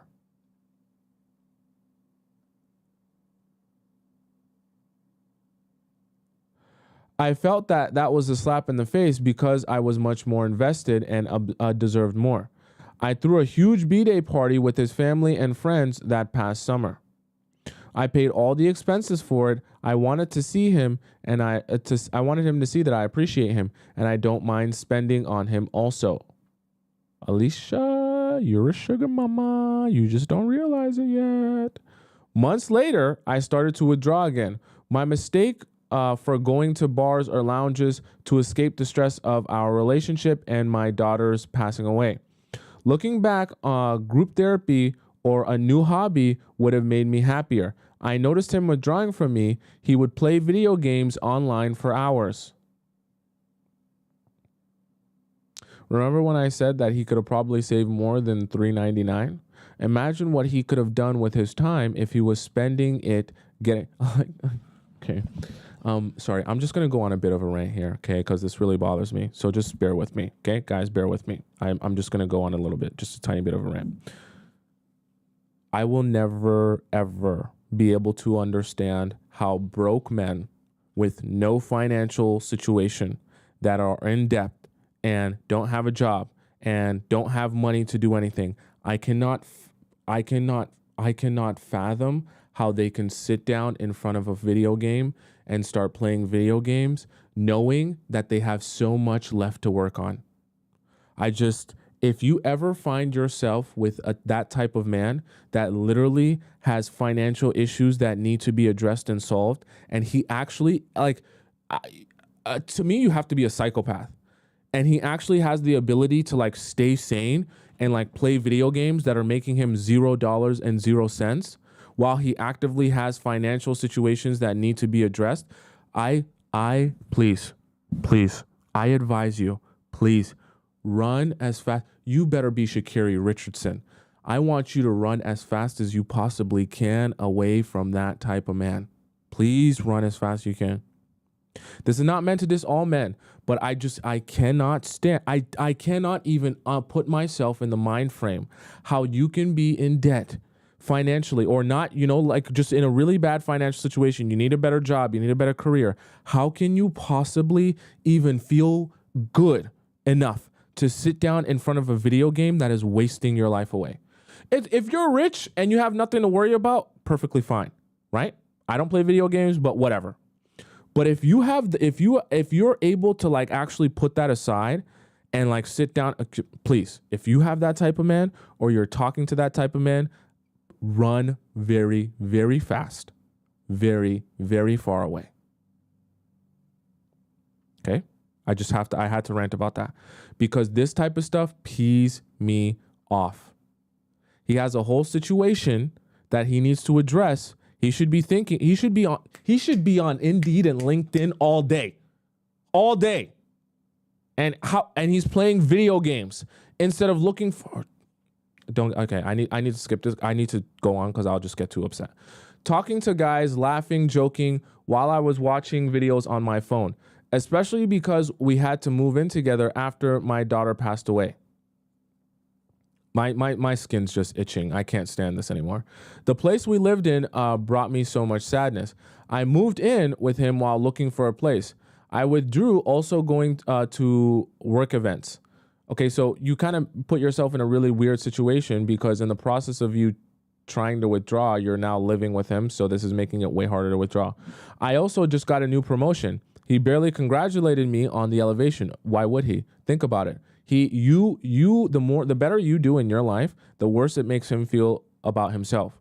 And a lot of these guys that are obsessed with video games when they have issues are using it for escapism. So rather than addressing their issues, they just play more video games. The problem is when they have to face real life, especially if their woman is elevating in life while they're stagnating or getting worse, it's only going to make him feel more emasculated and worse about himself. You're not doing that. He's actually doing that to himself. But when he's emasculated like that, he's going to treat you like trash. Okay. I noticed he made a small effort to get my attention back, gave me a really good massage and watched my favorite series with me. So He gave you a really good massage for free, and he watched your favorite series with you on the Netflix that you pay for. Congratulations. Then he'll be back into diving into his video games. Sorry, I just wanted to see here, how old is this guy? Because you kind of mentioned the ages that you guys are around somewhere here. I know that you guys are adults, okay? And that is concerning to me. I felt we were not moving forward. You're not. You're stagnating. We haven't even been on a trip together. I've asked him to save, and I would also, a year into the relationship. He seemed not interested in a trip. He seems to be so in love with his video games.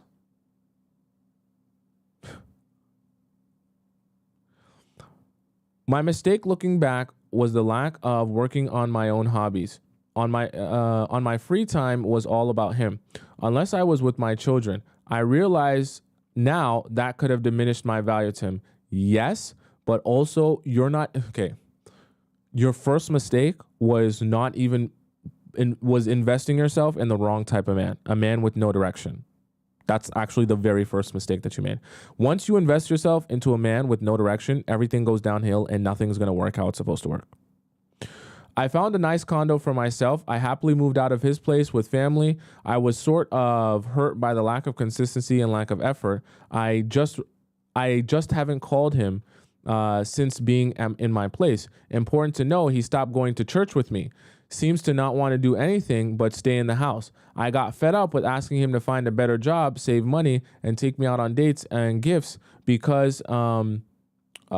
just because, and more intimate time, to the point where I moved out. I didn't call him. It's been a week now. I stumbled across your videos the fourth day of completely withdrawing. He texted me that night and to come take me to and I left asking to come take the last box upstairs for me. I told him tomorrow. I just never called that day. The second day, he sent me a reminder saying, don't forget to pay my insurance bill. Wow. Then later he texted me to stay safe. There is a storm. I didn't reply to that message. On the third day, I contemplated how to handle things. Should I communicate? We need a break. I just turned 28. Wow, I was thinking you're much older. I just turned 28 and didn't start dating until college, 19 years old. And I feel sometimes behind on dating. Anyways, I followed him on Instagram because I noticed I had stopped following. So I'll give you guys a news flash. For those of you who didn't know, there's actually a new feature on Instagram where you can actually remove someone as a follower. So with the same way you block someone, right? There's options there where you can actually click and not just unfollow them, but you can also make them not be following you anymore. So that wasn't an accident. That actually was him purposely removing you as a follower. Okay. And I never followed him back from a prior argument. Okay, so it was you that did that, actually. I just wanted to make you guys aware of that if you ever think that it's random. Later that day, he texted me, let me know if you're still alive. I responded a couple of hours later. Now you remembered I existed after days you haven't checked in up on me. He responded he is not trying to hear the drama. I didn't respond to his last text. Instead, getting back to taking care of me. Going to the gym, writing poetry, and talking more to family and friends. On the seventh day, he texted me, good morning, we need to talk. I didn't respond. A few hours later, he said to let me know when you're ready to talk. Last night, he texted me on Messenger and Instagram saying, am I just going to ignore his messages? What do you guys need to talk about? Your relationship's over and you guys don't have anything tied to each other. What is there to talk about? I do love him very much and I really want this to work. Why? Okay, Brown Sugar, I want you to answer for yourself. Why do you want this to work? And your answer better not be, I really like him or I really love him. Give me solid reasons why you actually think a relationship with this man is necessary for you. What is he actually doing for you? Aside from the fact you like him and he has a good heart and you feel connected to him, what has he actually done for you? What is he actually offering you? Nothing. No emotional support. He's not there for you physically. It's not like he's D'ing you down or anything like that. He doesn't take care of anything financially. He doesn't pay for anything. He doesn't even date you properly. He doesn't make you feel nothing. This makes me so mad. Because when you guys say, I want this to work, what do you want to work? The man is giving you nothing. And I feel like sometimes you guys don't recognize you're literally attached to thin air. Like you're attaching yourself to just the fact that you want to feel romantic with someone. That doesn't make you a bad person, but I want you to recognize that's all you want is to feel romantic with someone. The man hasn't done anything for you to be attached to. He's actually done everything that you should feel unattached to him. However, I get so wrapped in our relationship or distracted by his jealousy and lose focus on me. I'm getting older and I don't want to waste my time. No matter how people assume I'm still in my 20s, how old people assume I am, I'm still in my 20s, and that doesn't change the fact that I'm not that age anymore. I want marriage and a family. I've already lost a member. I'm missing another member, which is a husband. Lastly, the last few months, he has been more committed to elevating his work. Irrelevant. Okay. I don't want you to see you want to feed on hopium so bad because you want this relationship to work so bad. So you're looking for any sort of sign or clue that, this is working out or moving in the right direction. He has kept his job for a year consistently. Also, he started working a second job. However, we went on one date the last 3 months and I had to pick the place. We're both 28 years old. What should I tell him? Oh my God. Chat, please explain to her what she should tell him. My advice to you. Very, very simple. You do nothing. And actually, even more than do nothing, I want you to block him on everything. Very simple. There is nothing left for you here. Why would you contact him? For what reason? He's not going to change. He's not going to do anything for you. Assuming he's also 28 years old, he is who he is.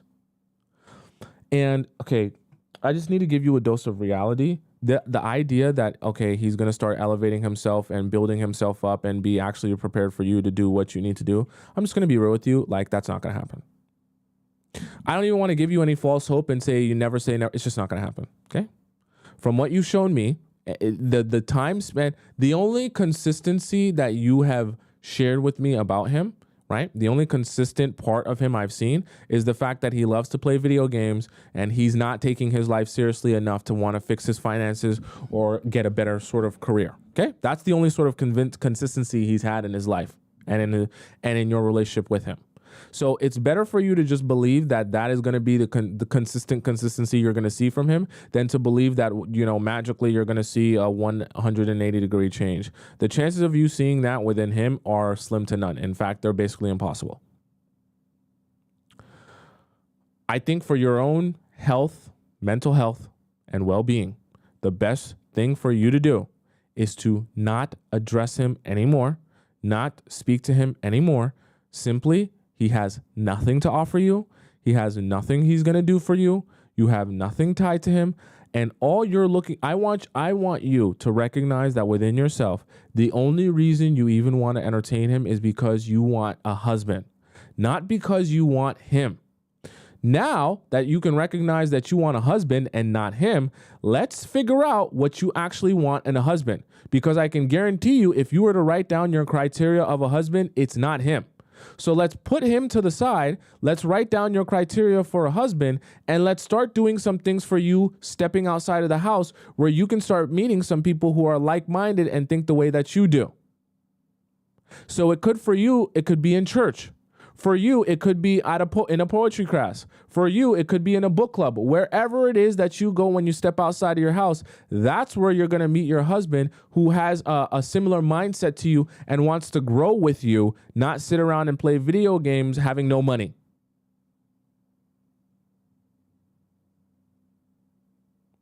You're so much better than this, Alicia, and I know you can do it, but the first step is to cut that man out of your life.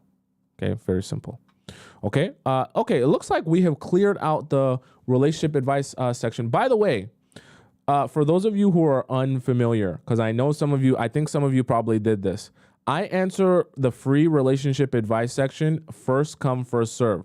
So I see that some of you have sent your question in here thinking that I'm going to answer it on this show. They don't get answered on this show, unfortunately. If you're in the free version, I have to scroll all the way down here and ask and answer these ones that still haven't been answered. So if you want your question answered today, right now, you're going to have to get into premium relationship advice. But the only way to get in there is by donating to the show. And the link is in, if you're on YouTube, it's in my the pinned comment right there. You just go to that link there, or it's in my TikTok bio, and I answer it there. Okay, because in the free section, I have to go by first come first serve, and there's lots of questions that I still have to answer in the free version. Okay, oh, by the way, when you donate to the show, you got to make sure that you put in your username and the title of your question so that I can see on my phone that that's you. So Sophie says, please help part 1. Sophie says, I'm a divorced African-American mother of 6, mainly adult children. I'm reaching out for a long overdue advice on my wrecked love life. Okay. So after spending 16 years in a failed marriage, my true trauma resets in abandoned father issues, which I never wanted my daughters to experience. So I stayed in abuse for 16 years, convinced it was for them, but I now realize I was challenging myself to take more BS than my mother to ensure my daughters would never be taken advantage of by a disgusting old man pretending to be their father figures like I had. I'm turning 41 years old, and my eldest just turned 24 only 5 years ago. Okay? Your eldest just turned 24, and only 5 years ago, I was able to admit to her that she was a product of the R word. After 16 years, I spent many years abstinent, but found 2 guys who I dated back to back. When I was on a break with one, I'd be with the other one, and vice versa. Neither was too serious for me, but one was very serious about me and tried to really hard to lock me down, showering me with gifts and even attempting to put down a payment on a house for me and my kids. This is all moving so fast. Sorry. I'm trying to soak it all in as you're saying it, because this is all shocking. But in the end, I ghosted them both for the one I finally fell in love with. We'll call the independent third and focus of this post. Sorry, I'm just like, wow, like that was a lot. You also didn't put in any periods, so like it was even more. So after a few months into COVID, I had to leave my kids to move to a big city to find work, where I found myself stuck for nearly 2 years without my kids. Still kind of on and off with the first 2, but pretty much focused on work to send back home, now paying multiple households. So during this time, you were having a situationship with the first 2 guys, not the third one though. So focused on work. So number 3 and I met at work, which I did not encourage because I am a professional and he is my boss.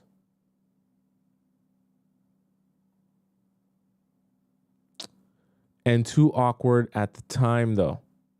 Number 3 tried me hard, always coming into my office space just to sit behind me, and once coiling my natural hair between his fingers with a slight pull, saying he just wanted to see if it was pullable, which I found so erotic.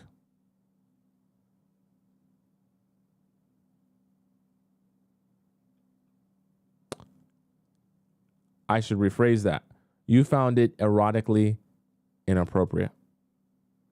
How do those 2 things fit together? They're erotically inappropriate? So after working together as co-workers for a while, I ended up taking a higher paying job, and through conversations with number 3 to help coordinate my final paycheck, we ended up making plans to go out on a date. Our first date was something the man took me was something wait what? Our first date was something the man took me to IKEA, which for another girl would likely be a turnoff, but for me, I was impressed. He had all these ideas of building modular homes with tiny IKEA kitchen bedroom, living room, bathroom spaces. It was like a trip into his imagination. I really wish you would put periods. Okay. That no other guy ever attempted with me before this. This wasn't some fancy dinner, mini golf, or any other distraction. This was possibilities of the future on the first date. Come on. When he took me home, we kissed for the first time outside of my apartment, and I legit squirted all over myself. Shake my head. I had to run upstairs and shower and clean myself off.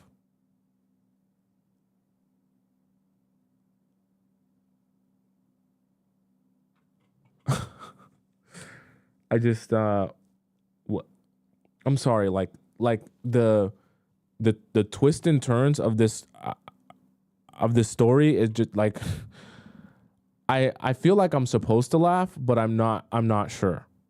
Cause like what was that? He kissed you and you squirted? You need that Tracy's dog. You need to go in the link in my description and you need to get that Tracy's dog like I recommend to all of you, because you can't be living like that. You can't. That's like your cup is way too overflowed. You're not going to be making any sort of good decisions in that mind frame. After that, we spent nearly every day together and soon began having pineapples, which was so intimate to erotic, just the freaking best pineapples, the best connection. I convinced myself this man was it. Squirting all over the place. At first, he nearly moved in here. We were living this home life together. And can you believe I was happy cooking and cleaning, doing this man's laundry? You're dickmatized. That's what you are. After 16 years detesting a man's laundry to enjoy making sure this man's clothes smell a certain way, was pressed a certain way, and was actually important to me. Okay, I'll just make you guys all aware. This is what being dickmatized does to you. When a man is dinging you down so crazy, you literally you reset to your factory, like your mind is just, you want to serve him. Okay, and he was so freaking sweet, leaving cards and presents hitting around the apartment like a treasure hunt. So attentive, ready with what I needed before I knew what I wanted, let alone needed. Is this actually what I miss? He was so good, it began to get annoying how up my ass he was. Oh, this is where this goes. It was so good, it began to get annoying how up my ass he was, and any problem I had, he tried to solve it. I know where this is going. Do you know where this is going, chat? I know where this is going. It came to a point where I told him sometimes I'm just venting for him to listen and not respond, which I now know he took massive offense to. I know where this is heading. So, with all these wonderful moments, I, of course, ignored blatant warning signs. For example, he never introduced me to anyone in his life outside of work or ever brought me to where he lived. Never, and there were times where he would go back to different clothes or something, telling me he lived with a homeboy, but honestly, I don't freaking know, because he only ever told me he never told me or showed me anytime I tried to video chat with him, he couldn't answer and video call me back 20 minutes later, always from his car or in the bathroom sitting on the toilet. Could he have been homeless, chat? Never in the living room, kitchen, or bedroom. But I put it out of my mind because this man's business is so mature. He's sweet. He's all around the best. So that means he's honest. How old are you? You think that that's what that means? Because he's nice to you and sweet to you, that means he's honest? Must be on the younger side. No transparency, but honest. I know how stupid that sounds. It does sound very stupid.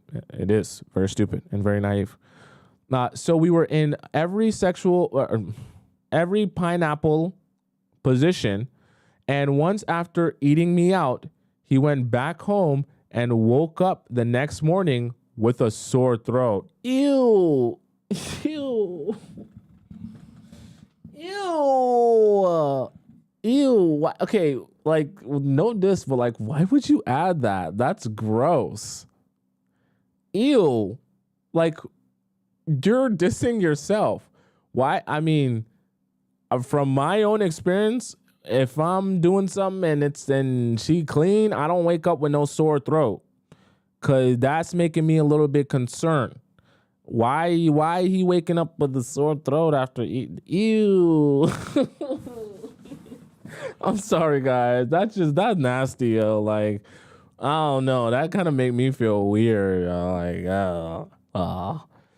And left me a voice message saying, "You're the only one I did that with." Is that a flex? Is that supposed to be a flex? I spent all morning typing this out for the discard to discard the end, so I'll be back later. Sorry for leaving you hanging. Okay, so I guess that wasn't it. What was your question, though? What do you actually want help with? Let's see if you put something else in a part 2 here. I want to see if there's a part 2 here. Let me scroll all the way down, because like I just don't get what the question was. It seems like the situation's ongoing. See, there's Sophie. No, it seems like you just kind of typed it out and you got bored and then you just left it. But Sophie, if I'm gonna help you with what you have here, I'm not even exactly okay. So basically, what you're saying is that you're confused on. You haven't been reading the signs, basically, because you've been digmatized. So I think the best answer for you now, you got to start asking some more questions, because you don't know where he lives. You don't know who he lives with. You don't know what the inside of his apartment looks like, or house, or wherever he says he lives. You don't even know if he's homeless or not. Okay. So these are kind of things that you need to be figuring out. And honestly, like I always talk about order of operations, these are things that you should have figured out at the very beginning, not things that you should be figuring out just now. And I just... I have to be honest with you. It's a mistake anytime you don't do the order of operations correctly. And what I mean by the order of operations is when you don't do the job of asking him questions and learning more about him at the very beginning, so that you can actually make an educated decision on whether or not he's someone that's worthy of sleeping with, right? These are things that you need to be thinking about at the very beginning, not thinking about later in the relationship or after you've already slept with him. Are you following what I'm saying? Obviously, you've already made the mistake now. So now you're trying to backtrack, because now you're thinking to yourself, a lot of this stuff doesn't make any sense, and I don't understand what's going on here. And this is part of the problem when you don't do things with the order of operations. Okay. And so that's what you need to be doing right now, is you need to be holding back on all the squirting you're doing, holding back on how much he's been eating you out, and start focusing on asking questions that you literally say you must get the answer to, or else this is not going to go on. Because you can't continue to build a relationship with someone that you basically don't know, because that's what you're doing, which is why I promise you, this question was sent in a while ago, but I can assure you, since that time, you're only going to continue discovering things about him that you never knew, that you wish you would have known before. That's how that works. And that's why I always tell you all, order of operations. Ask questions first, get to know him and understand him first before you make a decision about sleeping with him, because you'll be surprised how much stuff you learn after you sleep with him. Okay. Anagram says married and confused. Is that actually your name? I like that. Never heard that before. Anagram. Married and confused. I am 31 and got married 2 years ago to a man. This is a year older than me, but did not have a career or education. So why did you marry that man? What was in it for you? But was going back to school and working to provide. Those were his words. I was so in love with my partner and thought I had the perfect relationship until a month after the wedding, when I discovered that he had been lying for a year, maybe more, about being at work, when in reality he was drinking with friends and using substances. This was the second time he had done this while we had been together, and I had given him an ultimatum. If you go do substances again, I'll leave. I wonder if he actually felt threatened by that. But I didn't, because I was too in love and just gotten married. I was hurt and felt betrayed. I wanted him to feel what I felt. I cheated on him with my best friend. Okay, let's take a stretch, gang. Let's stretch it out here. Cause you talking crazy, girl. Wow. Okay. Wow. You talking crazy, girl. Anagram. You talking crazy. Okay. Let's buckle ourselves up here. We needed to get a stretch in. Cause you talking crazy. All right. So you cheated on the man you're married to with your best friend. Let's see if this continues going in a good direction. Regretted it immediately. I'm so shocked you regretted it. Ended up cutting. Also, side note, I never want to waste an opportunity to let you guys in on the secret that this stupid, I was almost going to curse, this stupid, silly, oh, my best friend is a guy, or if you're a guy, my best friend is a girl, but we're just best friends. Ha, ha, ha. A bunch of BS that everyone is going to try to sell you on. It's lies. Okay? Look what just happened to Anagram. The first person she ran to cheat with on her husband is her best friend. I just never want to lose an opportunity to point that out to you guys. Regretted it immediately. Ended up cutting out my ex-best friend forever. And just a couple of months ago, confessed to your husband, I'm assuming you meant to say, what I had done. He forgave me.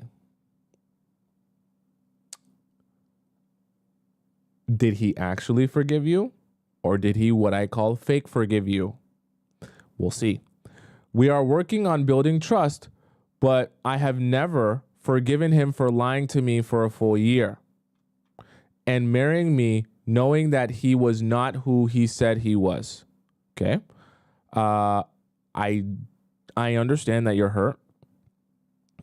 First of all, an eye for an eye doesn't do anything.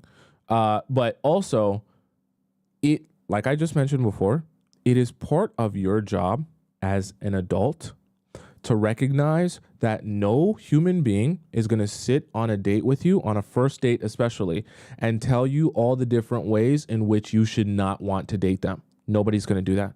Whether they're a drug addict, whether they're messy, whether they're a hoarder, whether they have no money, whether their credit's bad, nobody is going to sit on a date with you or any sort of dates with you and go into detail about all the reasons that you shouldn't want to date them. I feel like sometimes we forget that we live in a reality where other people are also trying to serve and benefit themselves. As if, yo, you should have let me know and been upfront with me about all the reasons I wouldn't want to date you. Why would they do that? Because then you just wouldn't want to date them, and then they would lose. They wouldn't get to have partners. They want to have partners. So they tell you all the good things about them and hide all the bad things. Obviously, it's your job to go out on these dates and be thinking to yourself, I'm going to extract all of the information I possibly can from you so that regardless of what truths you want to share with me or not, I actually know the truth and I know who you are. And I learn that despite the fact that you're more likely and more inclined to hide that from me. Because that's the truth. Nobody is going to come out on dates with you and tell you exactly all the reasons you shouldn't want to date them. It's just not logical. Of course, people are going to make themselves seem amazing in the beginning, which is precisely why I tell you guys not to put so much of your onus on what you feel about someone in the beginning, because it's always going to be good in the beginning. Give it some time and wait around a little bit. Let's see how things work out in the next couple of months when you actually get to know the real person. Okay? But these are part of the things where I understand that you guys got married and you guys were dating before that. But this is why it's so important to be hyper fixated on, like, when people tell you stories about them or their lives, make sure that those stories can be confirmed or make sense. If they don't logically make sense, or you're noticing inaccuracies or holes in their stories about their lives or themselves, these are the type of things you need to be thinking about in your mind where you're saying that doesn't make sense. I'm sorry, that doesn't line up. I'm sorry, I can't confirm that. Then you ask more questions and you ask follow-up questions until things start to make sense and you get the whole picture of who someone is. Then you start trusting them with more of yourself. Also, I confessed to the cheating with my best friend, but not to the other guy I had slept with during a trip.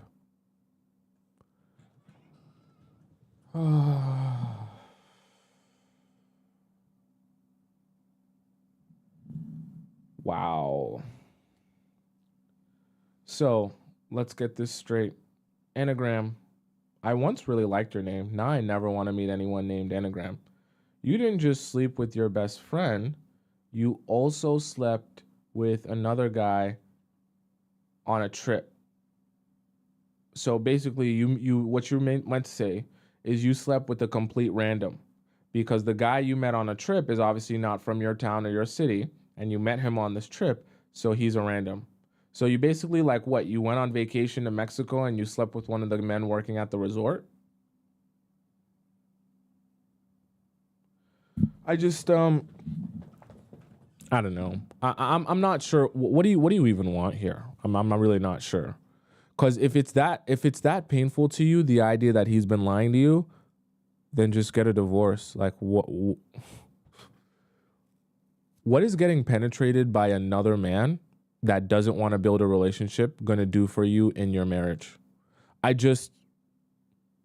I understand that you're hurt, but, like, how is that actually even benefiting you? You get penetrated. The guy that penetrates you doesn't want you, doesn't want to build a relationship with you. He throws you into the trash, or he, just wants you as something to penetrate. And you're still married to your husband, who you're having this resentment for. Scotty says, is it a revenge thing? I'm acknowledging that it's obviously a revenge thing, but, like, what is the purpose? You get your revenge, but you're in the same relationship, the same marriage. If you feel that much resentment, just end the marriage. Why continue having the pain and then feeling the pain by getting filled by other men? Those men don't want you, and you don't end up with those men. So you're just in a cycle of feeling pain and getting penetrated by random men. Where's the end goal here? I just don't, like, it's revenge, but revenge for how long? Like, how long are you going to keep getting revenge until it's just a useless waste of your time? Like, you guys got to start thinking with intention, man. I can't stress that enough. You got to date with intention. You got to have jobs and careers everything you do has to be with intention. You only have a limited amount of time on this earth. Why do things for the purpose of revenge? You're still in the same marriage. What revenge are you? What is revenge doing? Which meant literally nothing initially, but now I feel like I want to be single and reconnect with him. With the random you slept on when you went on a trip. We don't talk or anything.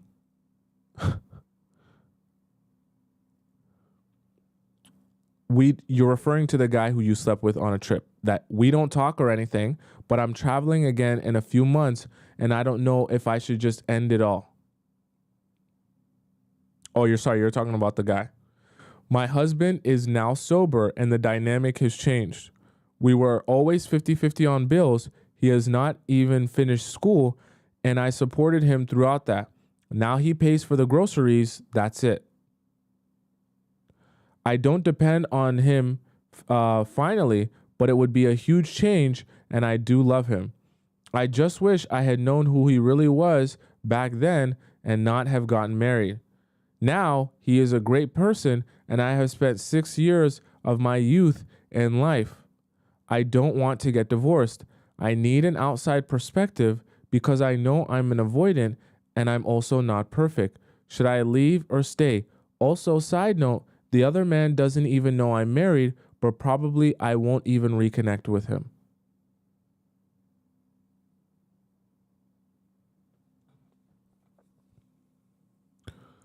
Wow, these stories actually they take something out of me. I won't lie to you.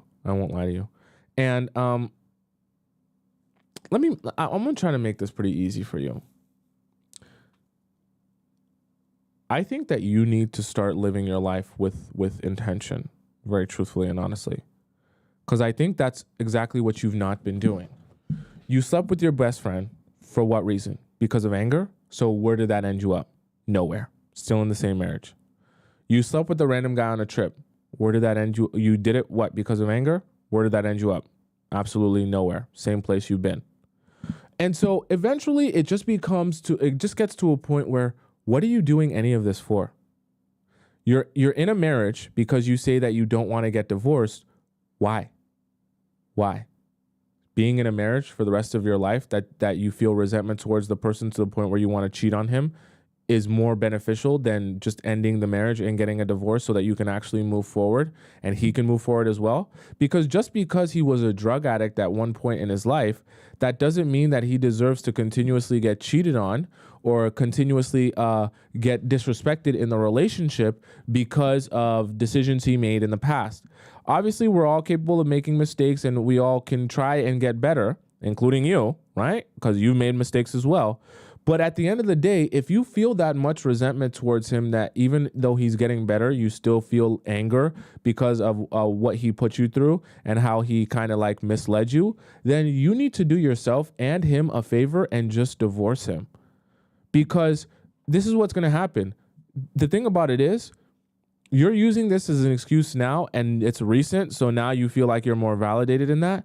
But if you stay in a marriage with him 5 years from now, 10 years from now, 15 years from now, you're still going to be doing things, right, that are wrong on your part. And you're still going to be going back to the idea that, hey, I'm not doing this thing that's wrong or bad or cheating on you or disrespecting you because I'm a bad person. I'm doing it because of how you misled me into being in this marriage. And I want to give you a news flash. Right? You stop becoming a victim when you start using the fact that someone put you through something as a way to continuously torment them for the rest of your life, for the rest of their life, sorry. Right? So if he has gotten better, which you have acknowledged, he's gotten better and he's built his life back to be someone more in line with what you're looking for. Meanwhile, in that time span, you're only saying to yourself, I don't want this and I continue to resent him, right? Like you can't then continue cheating on him, going on trips, disrespecting him, going behind his back, and then continue using the excuse that, hey, you misled me that one time a whole bunch of years ago.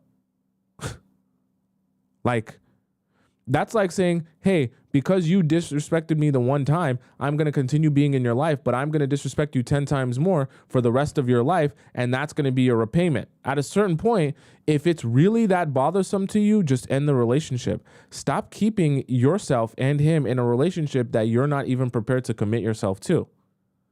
I get that you felt misled and I get that you felt bamboozled and it's a horrible feeling, but I just can't stand behind you guys just because you send me in a message where I'm going to champion you for treating someone horribly.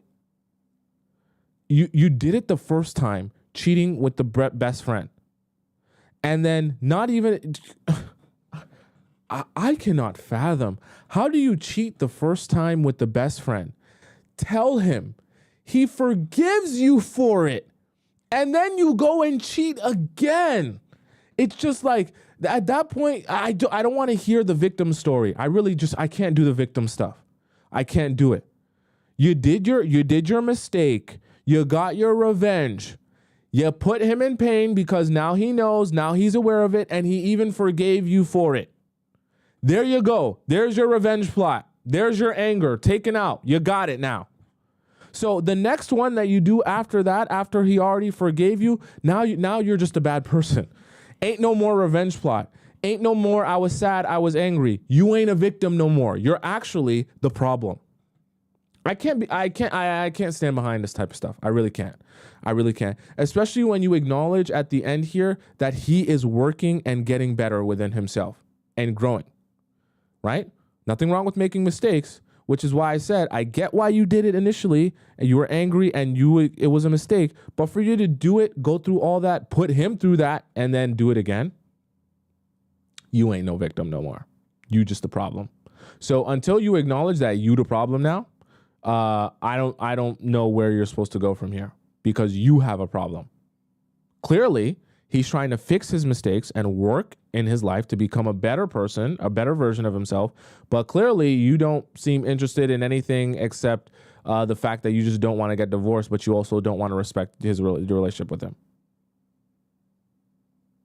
I think the best option for you is to get a divorce. Save you and him while you guys still can. While you're still have a little bit of time to build new relationships. Next, let's see here. Let me do the two that we had to do today were pretty long, so I want to do a few other people's. Okay, let me see how long this is. Okay, this is not that long. So here we have Audrey. Audrey says, what to do when a man ignores you? Audrey says, hi, Tomisin. I have a question in the chat regarding your ignoring stream, but I don't think you saw it. I hope you're here. In the last point you made, you mentioned reacting nonchalantly to disappearing acts and not taking action against them because the men are expecting us to, okay? I understand your perspective on the effect that it will have on people that ignore us by implying that we don't care enough to address their negligence. Personally, I feel that such a mild reaction would only make them more comfortable with continuing this behavior, okay? You also include the point that how men will test you before they respect you stream in indicating that if you are willing to respond too kindly to whatever treatment they give us, it's only going to train them to regularly behave that way. I do agree with the idea that we shouldn't live on one extreme or the other. However, it's a little difficult to identify the medium. How do we nonchalantly set the record straight then? P.S. Your romance content is full of gems and great information, but your motivational life advice has been very effective in my day-to-day since the beginning of the year. I would love if you spoke more on becoming our best selves and indulging in our life purpose. I'm looking forward to the day I meet a man willing to record, edit, and pay for an advertisement targeted for me to see. LOL. You're the definition of a true influencer. Okay, so I'm glad you asked this question. This is on July 22nd. So I would say to this that the medium that you need to strike here is understanding. So you have to use what I believe it was Ivy that said it one time in the chat, and I love the way she just said it because it perfectly described what we talked about, is discernment. So discernment just means you need to develop the skill set, because remember, I'm not meant to be a crutch to you, okay, or any of you. I'm meant to be a tool that you use to build off of and figure out how you're going to implement the strategies and the techniques that we talk about in your own individual life, in your own specific situations. So what I mean by that is you need to grow the ability to use discernment to understand, in this situation specifically, what this man did, is this something that he can recover from, right?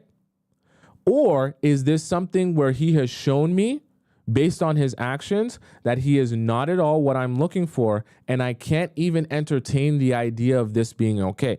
You have to understand, right? Within your relationship, there are going to be ways that people test you by crossing smaller boundaries, and there are going to be ways that people test you by crossing major boundaries. Let me give you a very clear example. For example, if you're in a 2-year relationship with someone and they cheat on you multiple times with the same girl, that's crossing a major boundary, and you find out that's crossing a major boundary. So when you find that out, right, the moment you find that out, you're going to break up with them for good just by finding out that one thing that one time. That's crossing a boundary. The same way it's crossing a boundary if you tell him that you don't like it when he doesn't call you when he says that he's going to call you, or he doesn't keep his word on the dates that you're going to have, or the dates that you're supposed to meet each other. That might be a smaller boundary that when it gets crossed, you're like, I don't like this. This needs to be adjusted. I'm going to withdraw myself until you fix this and adjust this behavior, right? But it's not necessarily something that he can't come back from. You understand what I'm saying? So in the umbrella of boundaries, you're going to have some that are small boundaries, some that are medium boundaries, and some that are large boundaries. Now, here's where you need to develop the ability to use discernment, like Ivy brought up the one time, is you need to develop the ability to understand for yourself what are your small boundaries, what are your medium boundaries, and what are your major boundaries. That way, when someone does something to you, you can identify, okay, this is a time where I withdraw from you so that I can train you to help you understand I don't accept this and this is not something you should continue to do. Or if it's a major boundary, you just completely, there is no withdrawing, you just cut them out of your life completely and you don't speak to them again. So that's where that's where you kind of have to. The medium is your ability to use your own judgment on what someone can come back from and what they'll never be able to come back from. And that is completely up to you and your decision. I can't tell you what should be your boundary and what shouldn't be your boundary, because even if I tell you that, you're using me as a crutch and you're not thinking critically to think to yourself, what's most important to me and what do I tolerate versus what do I not tolerate? I don't want you looking in a handbook and saying to yourself, I'm only going to tolerate this if Tomisin said I should tolerate it, but if it really makes me uncomfortable, then I guess I'll just, I won't care about it, but because Tomisin said tolerate, I'll tolerate it. I don't want you to be like that. I want you to start thinking to yourself, what is most important to me and what am I willing to deal with versus what is not okay with me and I'll never deal with because it's a hard, fast boundary for me. So that's how you kind of manage between the two. You have to be able to use your discernment. There's a difference between someone crossing a boundary where you can say, I'm going to withdraw from you because I'm trying to train you that this is not okay, and them crossing a boundary where you're like, look, you're not at all what I'm looking for. And if you do this, then you're so far gone and we're on such two different pages, you can't come back from it. Right? And you have to be able to differentiate between those two. Okay, guys? So that's the show for today. It went so fast today. I didn't even realize we've already done like over 2 hours today.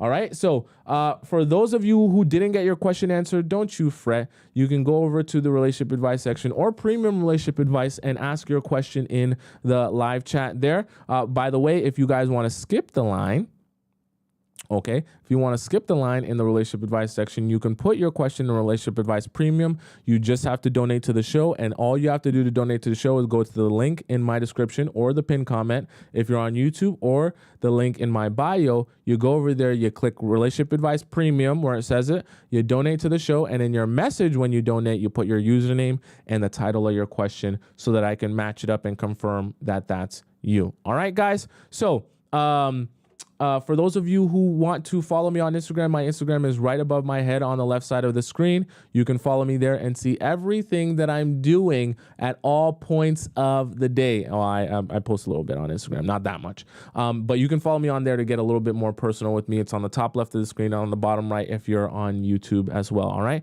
And for those of you who are on TikTok and you want to rewatch this show, or you want to rewatch past episodes that I've done in the past, right? You can head over to my YouTube channel and you can see that all all of the shows, when you go over to my YouTube channel, it's just my name on the top right. You type it in, you go over to the live section, you'll see this live show along with all the other previous live shows with the YouTube and the TikTok live chat embedded in the video, so you never miss any context of the conversation that we're having in the show. All right, guys? I'm here this is a special edition of the show, but regularly I'm here every Monday to Friday at 4 p.m. Eastern Standard Time. So you will see me again on Monday, not tomorrow, but on Monday at 4 p.m. Eastern Standard Time. So you got to figure out what time that is in your time zone. Until then, arrivederci, au revoir, hasta la vista, adios, goodbye, bon voyage, and I will see you again on Monday. Okay? I love you so much. Bye for now. Bye.